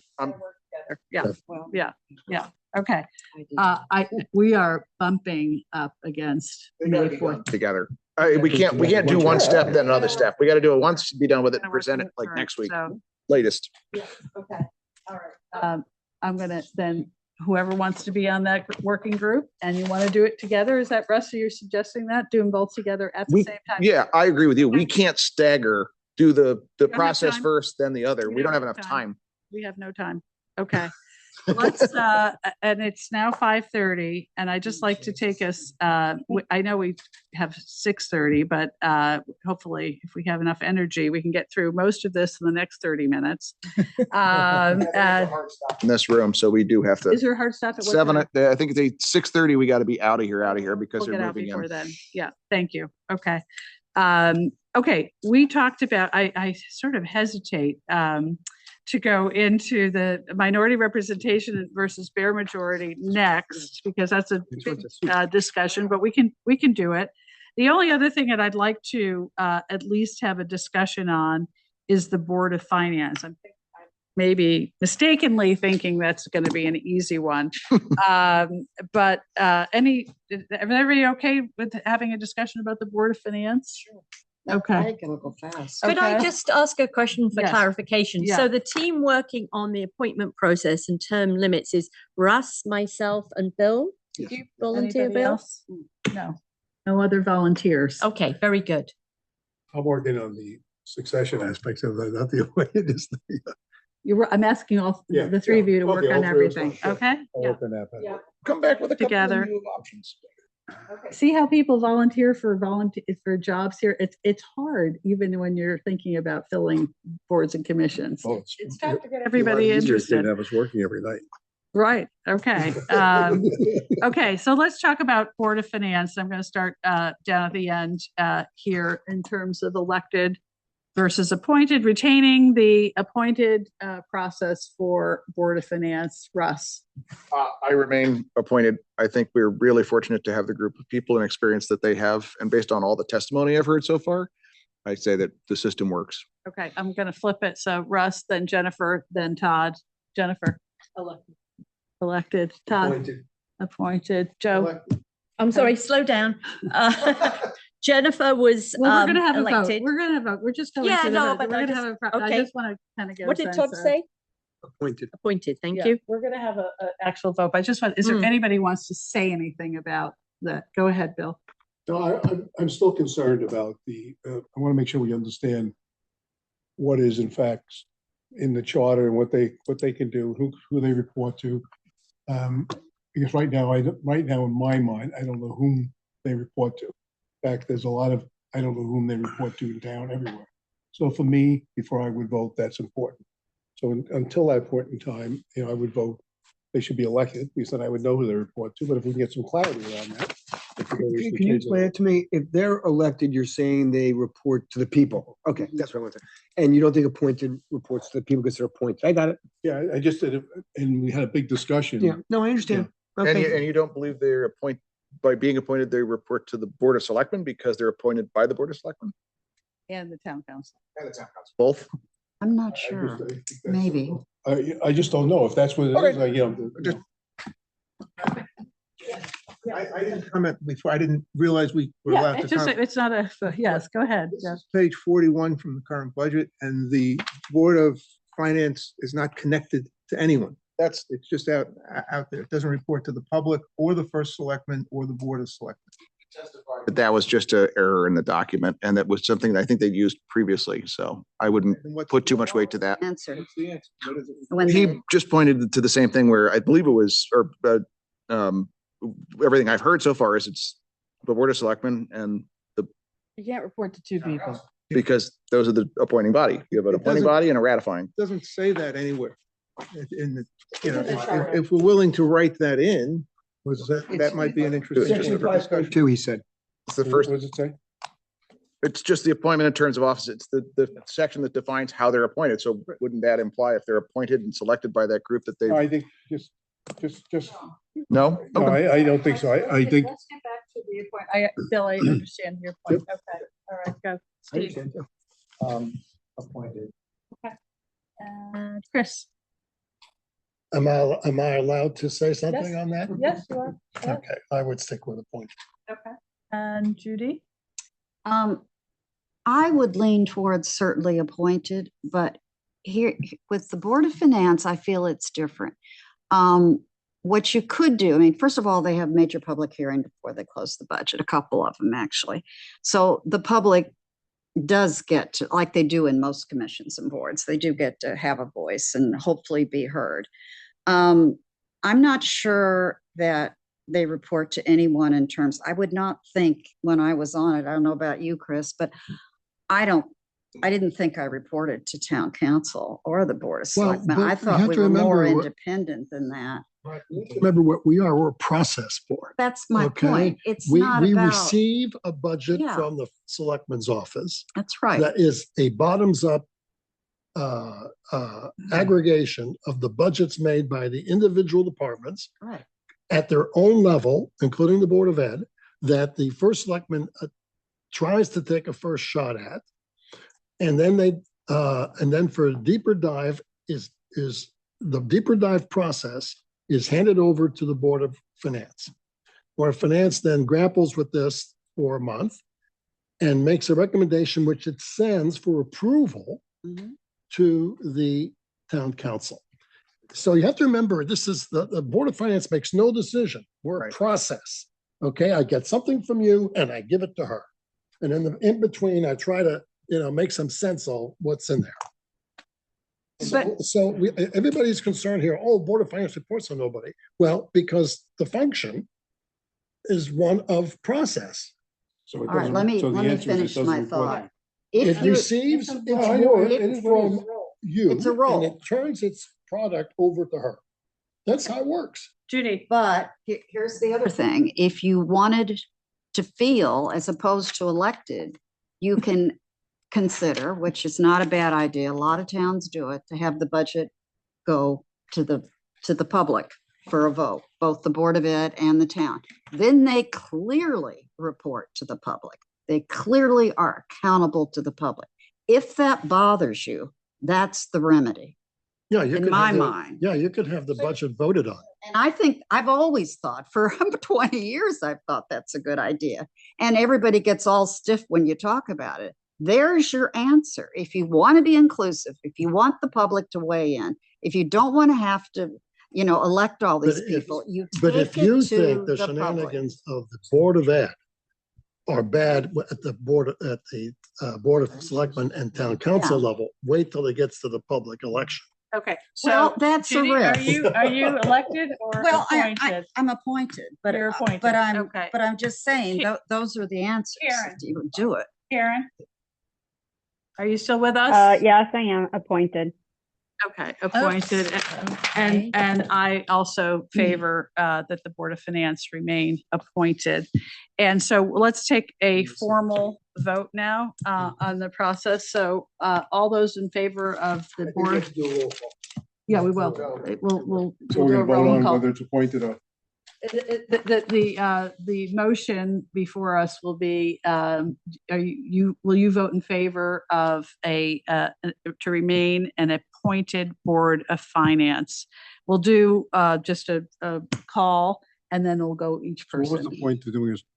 Board of Finance remains appointed. I understand, Status but why quo. did we do a straw poll? Why didn't we just go for an I election? just want to know if anybody wanted to advocate for one versus the other. It's important that we do here. We've not had a discussion on this topic, and this was the opportunity to do so. Okay, so what I heard, then I have a question. I'm Yeah. just trying to get clarity. Yeah.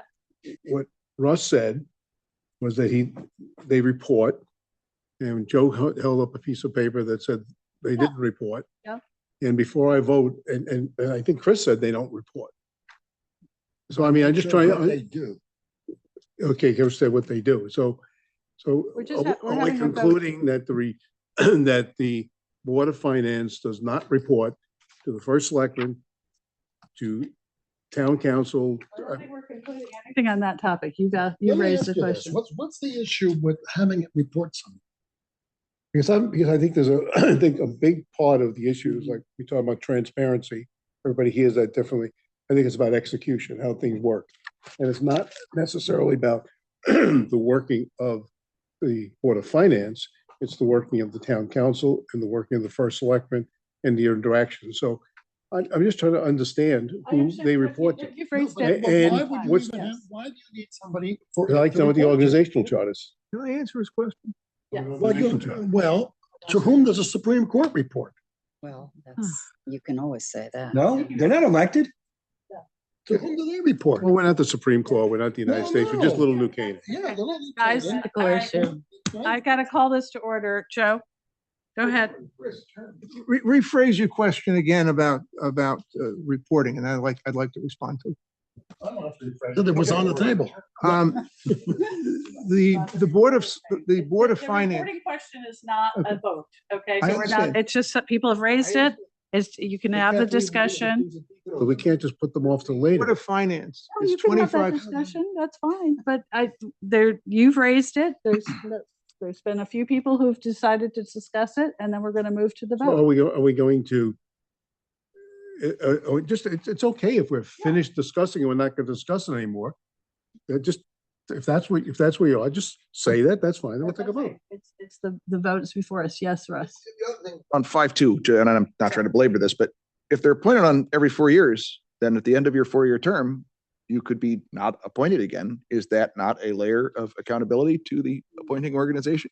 See, that's. They could choose not to reappoint you if you don't show up. Opinion on that. I hear you. Okay.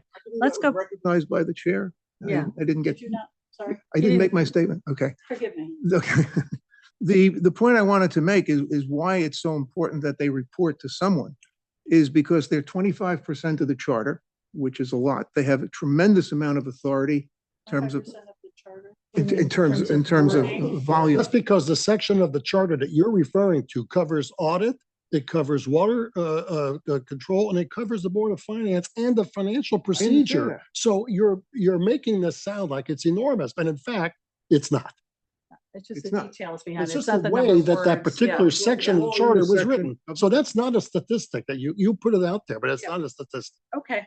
You, I believe, recused yourself from the sewer department because it was under Board of Finance when we had our Yeah, original. I said I shouldn't be making decisions on deliberations when you guys want to rethink it. Okay. The point I wanted to make is they handle almost $200 million. They have tremendous line item authority and a lot of other taxing authority. And the chart says they don't report anywhere. You know who votes? Have you ever been to a Board of Finance meeting? Yes. Okay, well, I haven't seen you, but anyway, let's Yeah. assume that you've been there. If you, the vote on what the level of taxation is going to be, on what the budget's going to be, is the town council. Okay, so who else do you want to vote on that? The only question we're discussing is should they report to someone? To whom? And Joe, you're And raising, in what's in it, to whom and for what Make one purpose? statement, I'll end my discussion. 20 of the 23 towns in Fairfield County elect their Board of Finance. It doesn't mean they're right. I didn't say they're right, you just said they elect. Joe, And that's just for not a reference, and statistic either. we've talked about this for quite a while, because you introduced that when had we it. were talking about Board of Finance first came in. That document they're referring to is not part of the charter. It's somebody put together many years ago, Yeah, an many. organization. It's in the budget. Yeah, it's in the not town part of budget. Shows up in the budget So- every so- year. Not part of Is it fair to say the parks. town does not have an organization chart? They should redo it if it's If more. they do that, it's not part of the charter, and we're here to talk about the charter, not Okay. about the budget. Fair So, enough. okay, let's move on. Let's, what, Russ? Make a motion, Yes, you can. and Thank we'll you. need a second. May I make a motion that we continue the Board of Finance as an appointed body? Okay, do I have I a second? second. Second, Steve, seconds. All those in favor say aye, and then we'll. Oh, no, we'll you do a got, no, call. you gotta go. you And we'll have- do it, we'll go down the. You gotta go down the okay, line. We are gonna go down the line, but I just, okay, so everybody raise your hand. Angela, you fall out. Russ, Okay, Mr. Case? I approve the motion. So yes. Miss Corbett? yes. Miss Holm? No. Miss Jameson? Yes. Mr. Kimes? Yes. Mr. Lampert? Yes. Mr. LaBrus? Yes. Chris, are you voting or are you recusing yourself? I'm voting. So- Okay, I just want it clear, just make sure. Miss Okay. Neville? Yes. Mr. Parlow? No. Mr. Perrette? Oh, Miss Willett? Yes, Okay, so we have 1, 2, 3, 4, 5, 6, 7, 8 yeses and 1, 2, 3 noes. Okay, motion carries and we will move on. Okay, thank you, everybody, both sides for your input, so. Okay, let's talk about, the next one is and this, we have to get off these main themes because, Chris is getting frustrated about that, and I understand that completely. But we'll get through these main themes and then we'll get to the charter. Take this whole fool. You're very thoughtful in your remarks. So minority representation versus bare majority. This has been put before on the public packet several times. There is something that's been floating around. Angela is going to post it up on the screen. And this is the topic where, as you know, our charter operates under minority representation, section 167-A, I believe it is. I might have that wrong, of the state statutes. And this is where there has to be no more than a certain number, depending on the size of a board or commission. No one party may exceed, and you'll see the numbers here as we go through. If in a group of 3, no one party could have more than 2 members. In a group of 4, no one party can have more than 3 members, and 5, and so forth. In fact, Angela will pull up the actual. There we go. Sorry, we're not doing the town clerk. We're passing on those for now, and the town treasurer. Well, when we said in the start of the meeting that we were going to try to get bare minimums. Okay, I'm fine with it. I just wasn't sure if we missed it. And if That's we great. can discuss, not vote on, but discuss on the town clerk and the town treasurer, we'll try to get. No worries. to Can I raise a point of order? that. I beg your pardon? May I raise Yeah, a point? of course. I believe this document, which is labeled Group 1, was not in fact presented to Group 1. There's another document that was presented to Group 1, which I have here, and the documents are significantly different. That's what. Oh, well, I don't believe that's the case, Joe. We did discuss this in Group 1. We did. And this has been put into the public packet actually more than once, and I've updated information on it. This is the document that was discussed in Group 1, which is very different than that document. I'm only saying Right now, I want to look at the chart that's on this. we never discussed the new document in Group 1. I'm just Okay. saying that it Oh, contains new material that was not part of Group 1. This is what was part of Group 1. Can you Okay. point out the new material? Yeah, okay, so we're not all looking okay, at the so the wrong- new material is, for example, the date. So here we have March 17th rather than a February date. I also put in, since we first discussed it in Group 1, I put in text from Westport, Fairfield, and Western town charters. You can check that if you would like to. But I think the most important thing that I did update was the current party affiliations. And we're not even going to discuss that today because that's to do with the appointment process.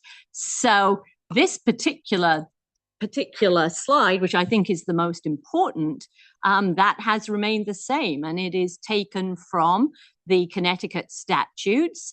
And also I referred to documentation from the Office of Legislative Research of the state. But what it shows you is the maximum number of members of a government body that may belong to the same party. And that is what is in the Connecticut statutes.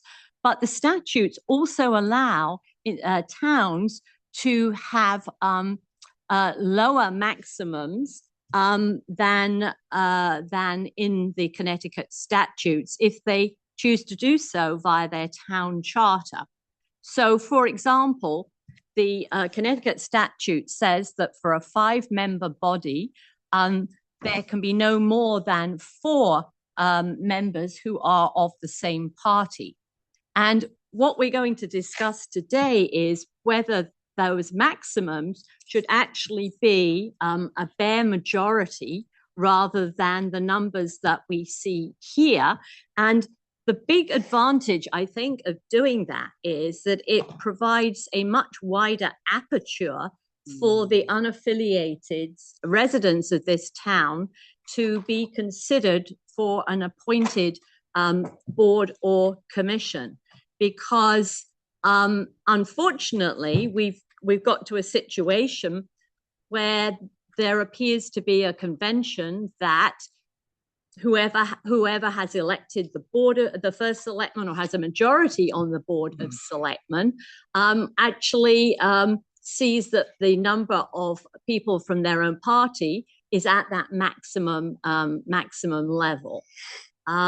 So I think it would actually help to diffuse this as a political football if we were to have a bare majority rule, so that no more than a bare majority from the same party can be represented on an appointed board or commission or committee for that matter.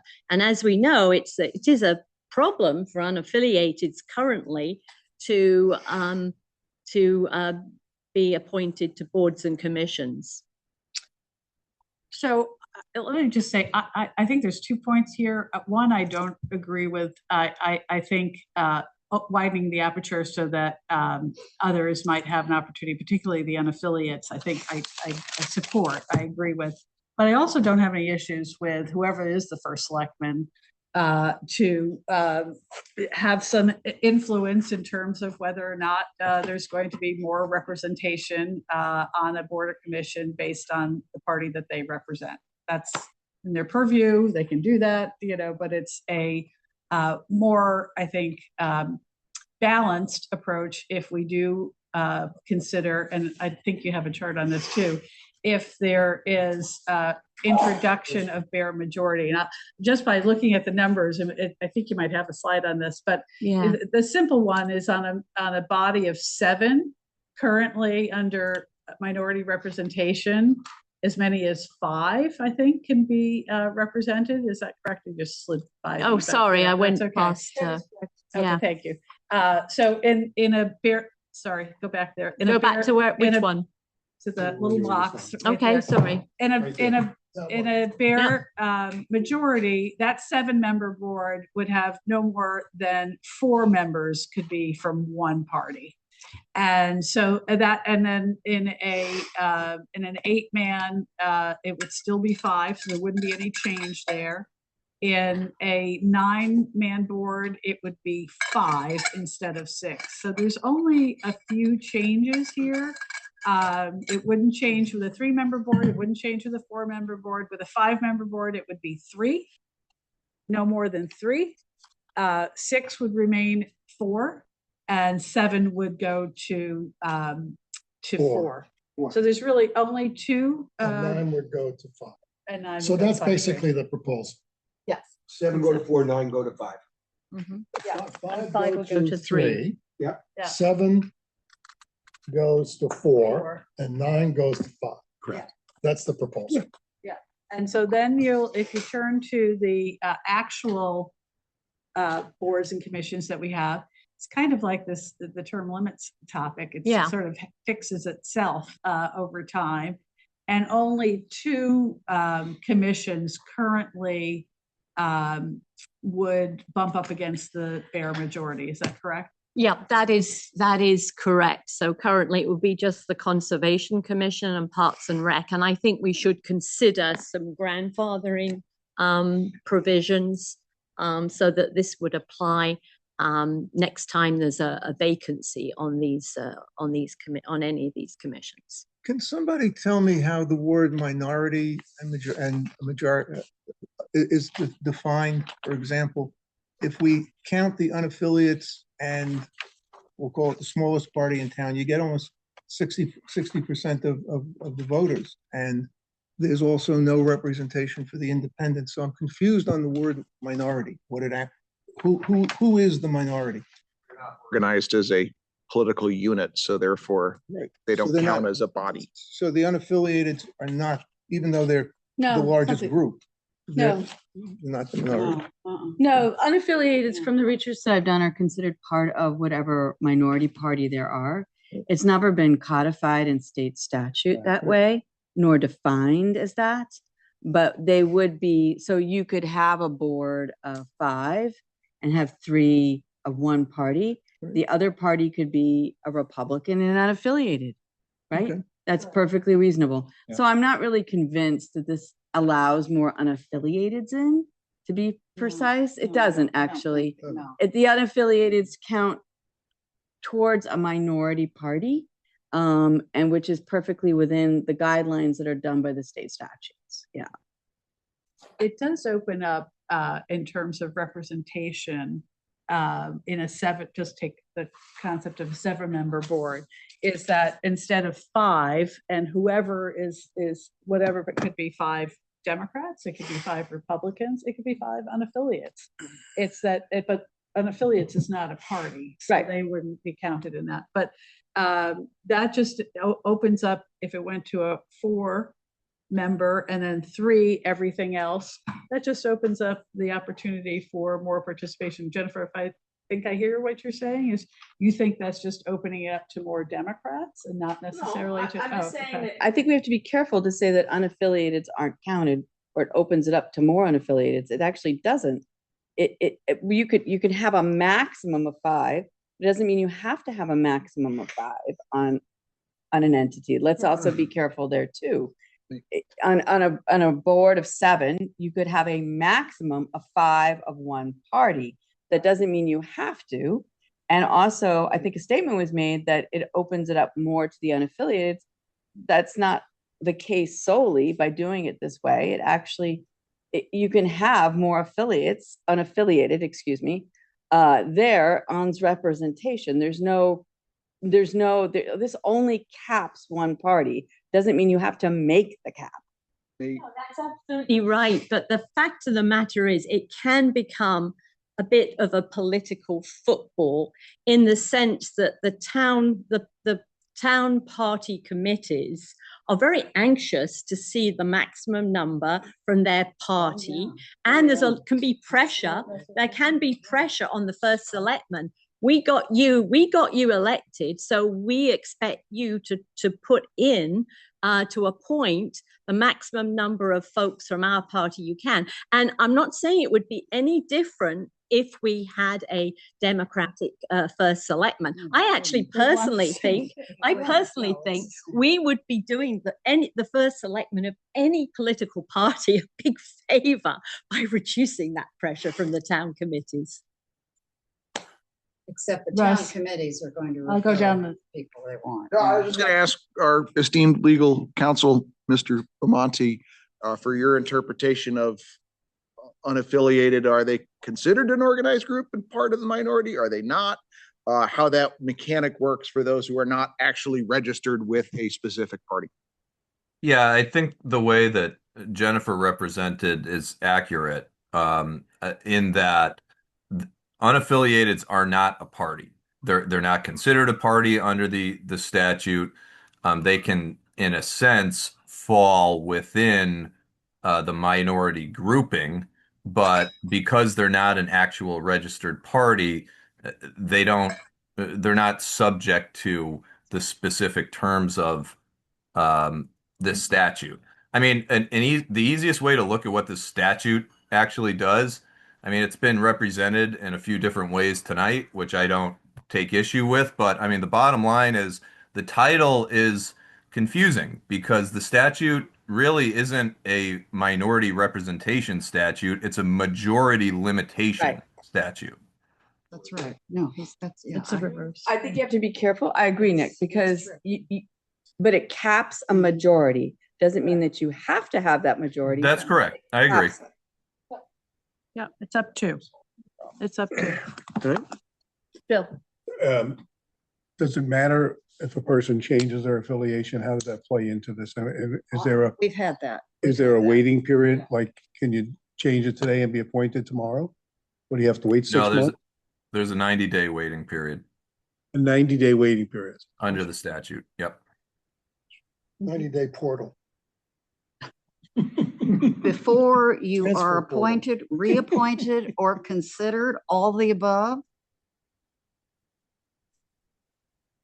Nick, is that all the above?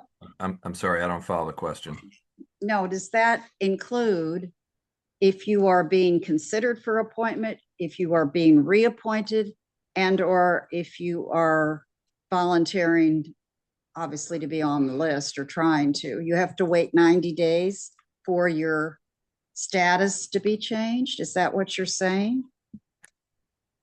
Yeah, I mean, it's a little more nuanced than that, and there's a provision specifically in the statute that outlines it. But yeah, where you're trying to put your name forward, so to speak, as a certain party, um, if that change is happening in order to satisfy a minority representation requirement, um, or otherwise, if you're just changing your party and then you're going to campaign on something, I mean, the provision in this statute, 9-167A, it's lower in the statute, but it talks about this 90-day waiting period. Effectively, you're not considered the new party until after this waiting period. Okay. Let me just ask this question. There seems to be, sorry, Russ, go ahead. Sorry, struggling with the microphone. Yeah.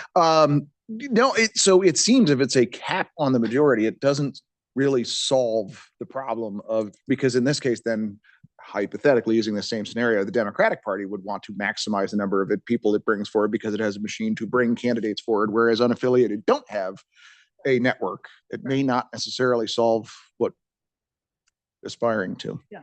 So I don't know. Yeah, it's okay. So the question is, does anybody need any more information on this, or do you feel comfortable that you can vote yes or no in terms of this, Chris? I have a question. Does this apply to town council? This is only for appointed. Only appointed. Okay, because the same rule applies to town council.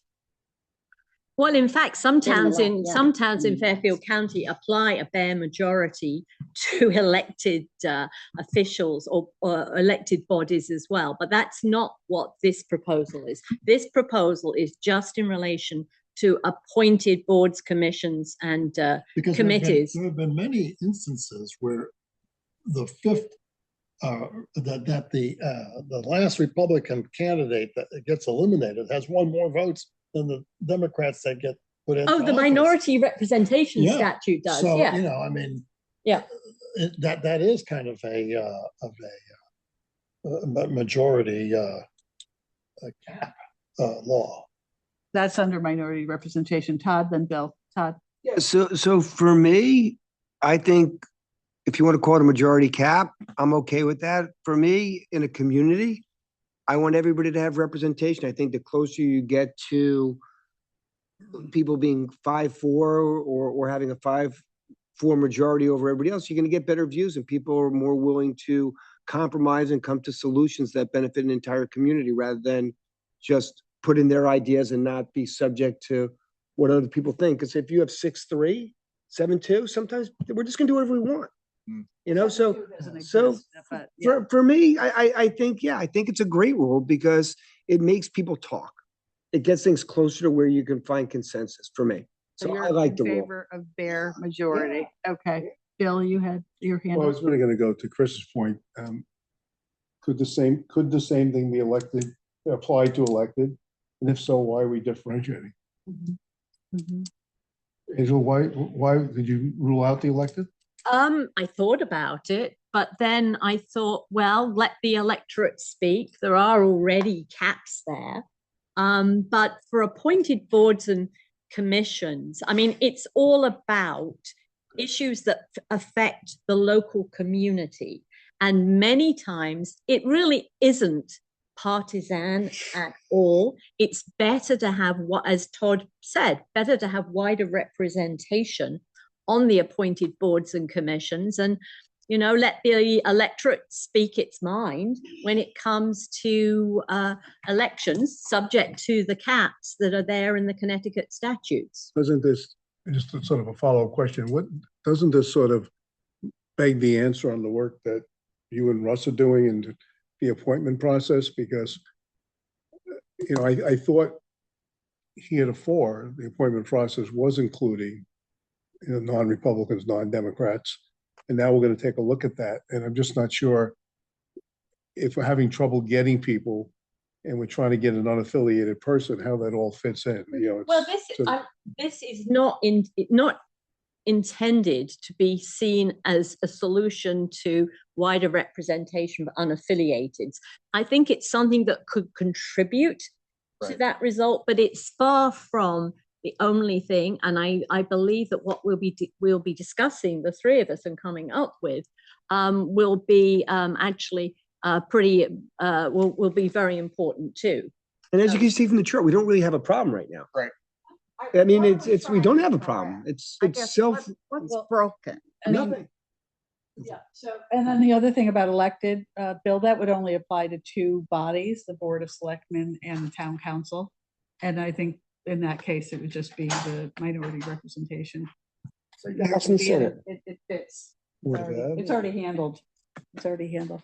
So, do you feel that we have enough information to say whether or not you're in favor, or do you want to beat this to death again? Or are we all set? Yeah. Okay, so again, we'll try to make a motion here, see if I can do this well. Make a motion to leave the charter with the minority representation, so status quo. I'll make the motion.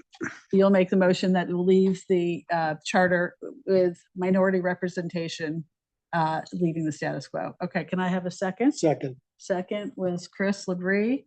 Okay, and then we'll do an all in favor, but we'll just go down the line here. So, sorry, could I Yeah. clarify what Yes, we're please. voting on? So in Yeah. other words, if we vote yes to this motion, Beg your pardon? we will not be voting yes to a Yeah, bare no, we're majority. opening up to I think questions. we are going As we do. I don't think so, but Then I disagree. missed No, it's been I flipped. did the The way it opposite. is. You did the opposite. I did the opposite then, so I withdraw my motion. Okay. Seconded. Thank you for the clarification. Okay. It doesn't matter. Life goes The on. motion on the board, somebody want to make a motion? Um, Go ahead, Angela. Angela, so I move that we put into the town charter that no appointed committee, commission, or board should have members of it that belong to the same party greater than a bare majority. Not very elegant. No. No. And it Try leaves again. a lot For an of- Try English woman, again. You could do better than Why don't we just talk about maintaining the status quo? I like the status quo. I just wanna stick I'll with make a the motion to maintain the status quo. With the minority representation. second. Okay, Jennifer, So second. what's the motion on the table? The That was motion is fairly to well remain said. Status quo. I'm not getting into. Of minority representation in the charter. Come back. That's right, then we could Yeah. do a different motion. Status quo? So are we voting for change or for status quo? Status Status quo. Status quo. I'm not sure it needs correcting. I'm just. I agree. I'm not convinced. Don't we have to Can make you a motion please to put change? up on the Don't we have to make a board? motion to change something? Otherwise, it's not gonna get changed. So let me make a motion. We have a motion on We the have a motion table. on the table. Let's just vote. Status quo.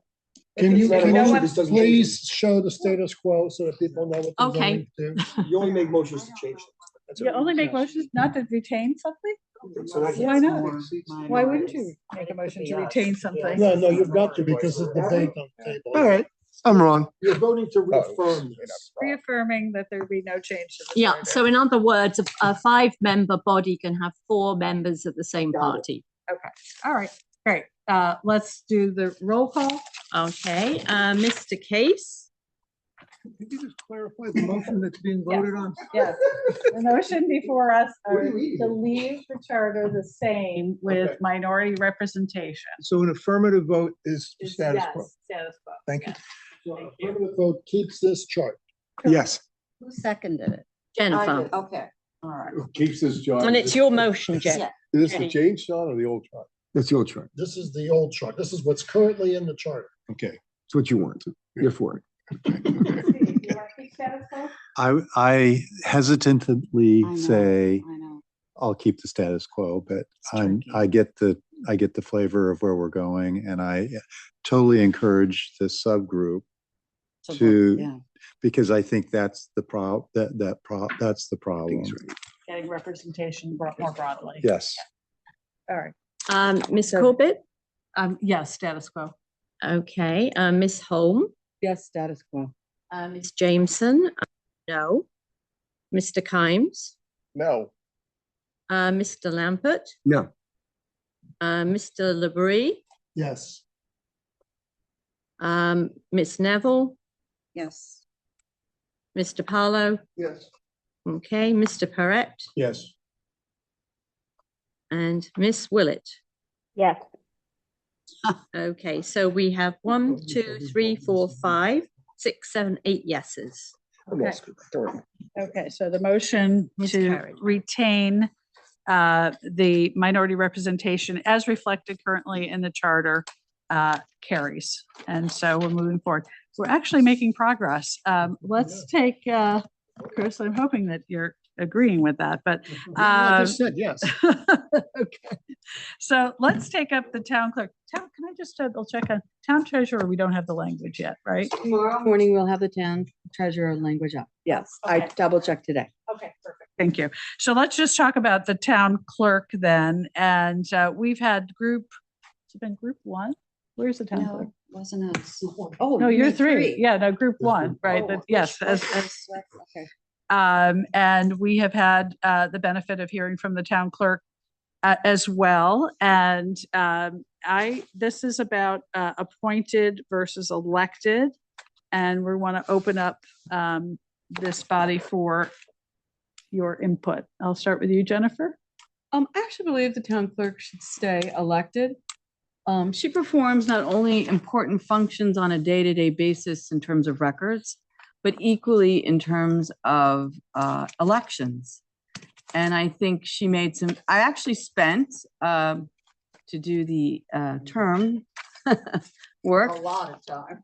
A couple days down in town clerk office. And I really do believe that it's important for them to be an independent body to also, especially around the election process in ballots and that sort of function, that they should be accountable to the actual electorate. That sort of independence is especially important when we come to elections and voting, and also keepers of records. We've seen too many times in too many other places where records become lost or manipulated. So I think I'm very firmly in the camp of keeping her elected. Great, thank you. Joe? I certainly agree with everything Jennifer said, and I did some research and looked back at the 2016 discussion and vote on the town clerk, where all of the issues that were discussed in the minutes of the 2016 CRC are virtually identical to what we're talking about here. And that vote was 7-1 in favor of keeping the position elected with one abstention. I would say that in looking at towns in Fairfield County, I'm going to say I sent out a document today. I think 83 or 87% of the towns elect their town clerk. In the public survey that we've conducted, 50% of the people in the survey, which would be about 71, 72 people, have said they've had interactions with the town clerk. And we saw no complaints. As a matter of fact, there were a lot of positive points, which I submitted in this document, my research document that I sent out. I think 42 people made positive comments and only 5 were negative about making a change in the town clerk. So I think the data is overwhelmingly in support of the town clerk, and I see no information that makes a case for change in the last 10 years. So I'm in favor of keeping the town clerk elected. Chief? I think it should stay elected. I think it has to stay elected. It's contrary to a whole lot of consensus, but I think it has to stay elected. Okay, great. Let me go down. Russ? Based on the interviews, there were definitely issues that were brought up with coordination and communication between the two. However, based on the discussions, and I would hope that we can find ways to improve that going forward. I do think there's an incredible importance of being separate from record keeping and everything else. So status quo. Todd? Elected. Elected for all the reasons that were stated, but also I would think going to appointed, we have so few elected positions. To go from an elected position to an appointed position is just absolutely wrong for the electorate. Okay. And I just want to underline, I've heard a lot about personal stuff. You know, let's not confuse the role with the people. Someone needs to fix it. Ain't my job. Someone needs to fix it. Make it your job. It ain't my job. I'm a volunteer. Thank you, Chris. Yeah, while incumbents may leave a lot to be desired from at any given time, the nature of the role is such that it needs to remain elected in order to maintain the checks and balance in the executive. Okay, great. Angela? So I think that New Canaan won't be well served over the next 10 years if we remain with an elected town clerk. If we went to appointed, we would be able to select someone to be town clerk when the current incumbent decides that in the fullness of time, she decides that she would like to retire. So if we went to appointed, we would be able to draw on people with a lot of professional experience in this area. And it's not experience and expertise that you can acquire easily or lightly. It really is, I think, a professional calling to be a town clerk in this day and age. So for that primary reason, I would vote in favor of it being an appointed office. Karen? I'm a little conflicted just for the reasons that Angela just said, but I think because of their significant role in elections, it's a non-starter for me and they need to stay an elected role at this point. Okay, great.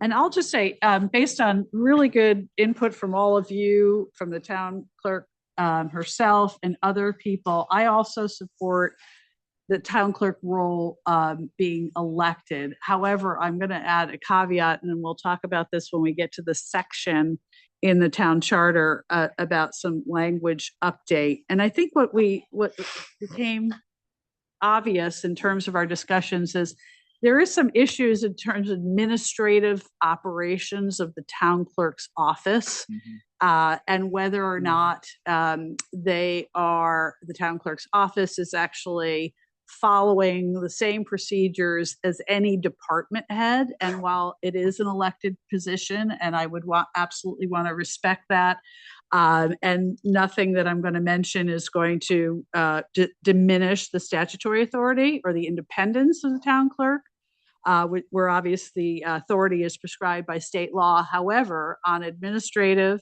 and operational duties, where they are accountable as other heads of departments, Public Works and Board of Finance and the assessor, et cetera, kind of follow procedures governed by personnel policies, ethics provisions, et cetera, operational directives, they should be applied in each department. And I will just say, I, again, support the elected role, but want to see more administration that is consistently applied to all departments. Bill? I think that was fairly consistent with something Steve had sent out. And when I said fix it, I just want to double underline, double support what you just said. Okay. And where is that going to go and what specific? The town clerk has its own section in the Yes, charter, yeah. and that would, and It'll go I'll, under- okay, it'll be that's in all right. that. I just It'll be in, I didn't know. my suggestion would be, it would go in there, of course, for a vote here, but, Yeah. I think it would address some of the issues that have come up here. And yes, go I ahead. think we may be saying same thing, but what Angela said is really important because when the existing town clerk leaves, it is going to be hard to find that person. My thought process was always that you could hire, or that new clerk could hire a consultant or somebody to help with those functions that they don't have the experience with.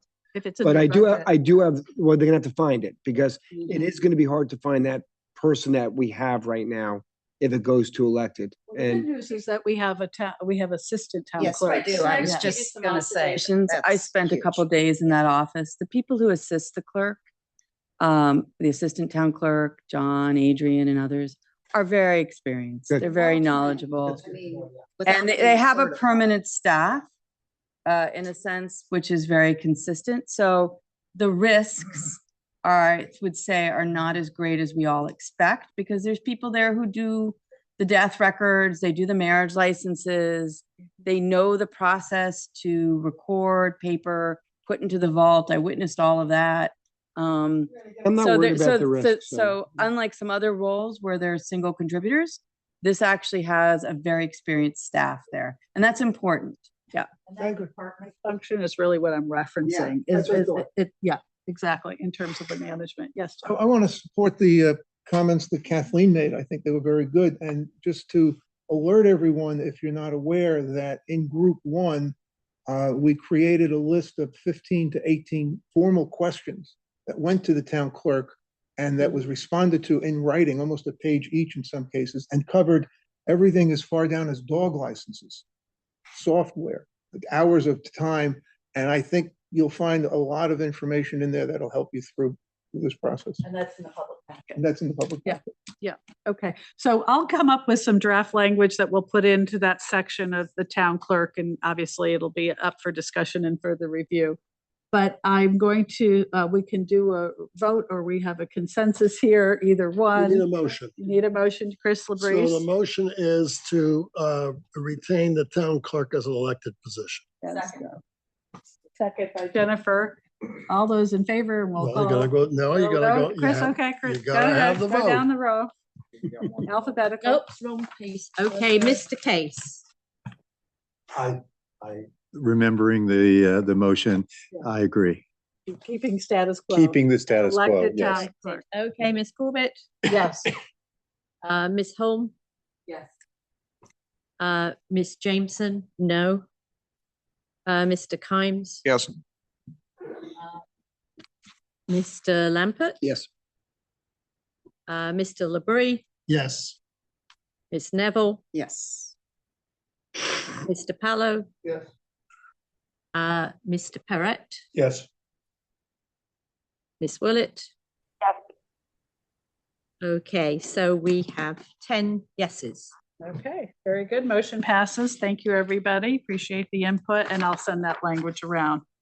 Wow, 6:20. This is terrific. I appreciate that. Tomorrow, what we're going to do is, you have version 5 of the draft report before everyone. We're going to get some fill-ins here, town treasurer, excuse me, and other changes. If you'd be kind enough to take a look at the draft version 5, can I just get a confirmation? Who is not going to be with us here tomorrow? You're starting at 3, right? We're starting at 3. I'm gonna say no, but I could be a surprise visit for a little while, Nice for visit. about an hour. I'm gonna Okay. do my best. We'll see. Okay, that's fine. And we're obviously going to honor that it is a holy day. And so I'll be in we're, the same category. same thing. Yes, maybe. Maybe. You're maybe. Okay. Yeah. So 3:00, we're going to meet. Sorry? So I think I put down 3 to 5, but if we want to end earlier, we can end earlier. Yeah. Is it Zoom only or? No, you guys, I wanted it to be Zoom only. But everybody wants to be face to face for some reason, but it would be back into the I town thought meeting this room. was Zoom only. It was changed to, because a number of louder voices than mine said they wanted to be. in Well, he's person. maybe right, but I thought it was Zoom only. But Zoom is available. Zoom is available. You can join in via Zoom. That's fine. You don't have to be here.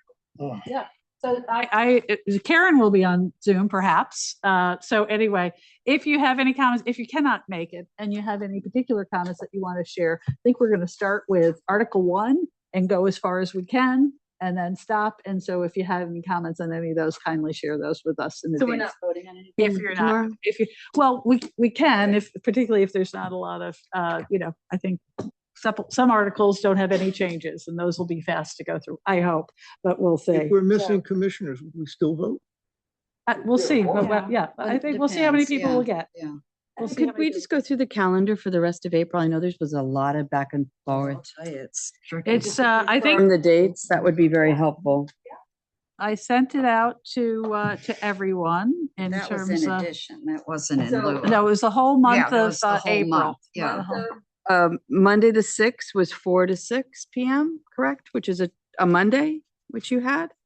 Hold on a sec. Yes. I didn't have that one. Kathleen, can you do me a favor and just resend it I'll out? resend the email out to If we could- everybody. If we'll go over it now, that'd be really super. Then people. Tuesday was also, or has that been taken off?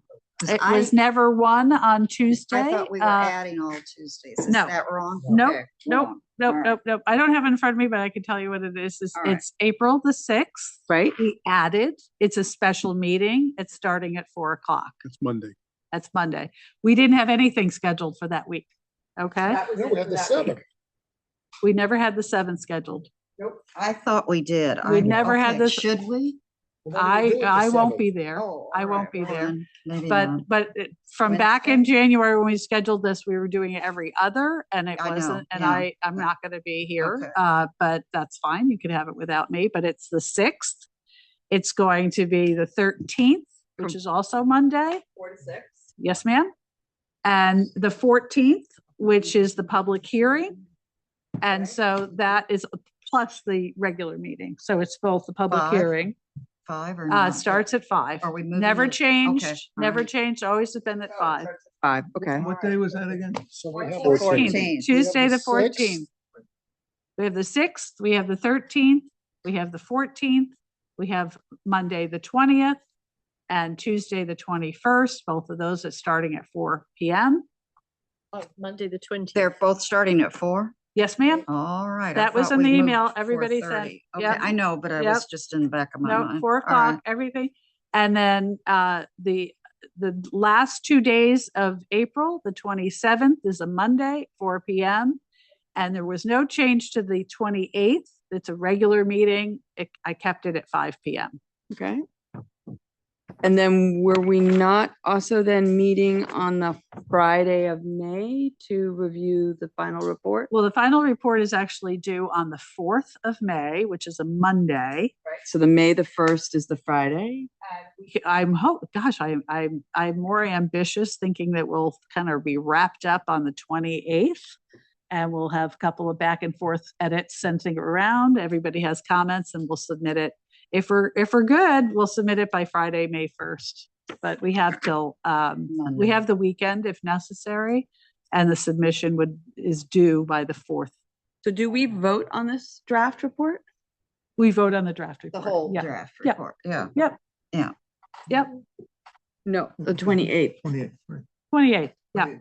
If we need Of to April. extend, but of April, that's correct. Okay, so tomorrow, we're going to, in earnest, start going through each of the articles. I think we got past a lot of things. Oh, we're also going to talk about Treasurer. town treasurers, the only other. So I'll send out town treasurer tonight to everybody. There are no other broader themes, so we've tackled those. And now we're going to get into the articles themselves. Awesome. Okay. We have some other themes, though. We were talking about wetlands, ZBA, I had noted as themes.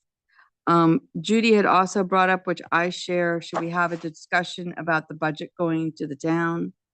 And the sale of town property as opposed to the purchase. We submitted that. Did you get, Karen Karen sent it to you, Yep. right? We needed to have conversation on that. Okay. We. It's in the article. No, it's we not. only Oh, it's not. addressed sale or purchase of park property, not sale of any town property. So We what want does- to include sale of any town property, A not Sale just or park. transfer? Or transfer, that's Gotta good have too. transfer there That's what I'm too. saying. That's Yeah. part of an article though, But where right? is Isn't it that? in the town It's not- It council? would be, I think it's something that would go, Town council. No? I thought it was ours because when we added, because of Irwin, we're adding the purchase. We were, Put that in. We but it corrected wasn't that. all property, it was park and rec. right, so I think if I look at the outstanding things that we need to discuss as a broader group, it's the appointment and term process. Done, right? We need to talk about inland wetlands, ZBA, sale or transfer of property, and then also I had budget goes to the town for voting. Budget goes to the town for. It's voting. a- The for referendum, you mean? referendum. Yeah, okay, right. Referendum. And then I think these are two things that are not in the charter really at all. But do we need to have, and we need to discuss this, it was brought up by John, who came to us, Yes, the recall process. And the ability to, prior to Foreclosure or bankruptcy on a property, there was a question about having sort of a piece put into it to have at least Health and Human Resources go in. And then the last one, there's nothing in the charter, but there are in other charters about penalties for not following the charter. Well, I thought there was also one that he put forward, ability to. So he had recall, 200 votes. Recall an elected position. any position, I believe, if I look back at his notes he gave us. A petition with 200 signatures. I think that's. Would allow for petitioning. Is that not already, No, state? not in the charter. Isn't it Part of the state statute. It's very specific to certain roles. Okay. But it's, yes, but it's, To be in the charter. it needs to be in our charter because of home rule. So, I'll Jennifer, send you this send list. us so it's not in tomorrow's agenda because we had to publish that 24 hours. I in understand. advance. So we'll put that in your list to add it to the agenda for our meeting on I'll give you the list. We should, Monday, the 6th. okay. Okay. Yep. There was one other, Can I have a motion to adjourn? Second. Oh, hold on a second. well, in the themes, there Okay. was the sewer and water boards and commissions, and is that going to be discussed as part of the Put that on utilities? Jennifer's list too. Yeah, that was part of finance. Well, finance and Article 5. utilities. Yes. Does Okay. that need to be voted on or does And that then the go with other Board of thing I was Finance? going to add to the list, do we need a Department of Works Commission? Well, I think those are all. We had a motion to dismiss. Yes, we did. Second, all those in favor, say aye. Aye. Okay, thank you, everybody. Appreciate it. And so Jennifer,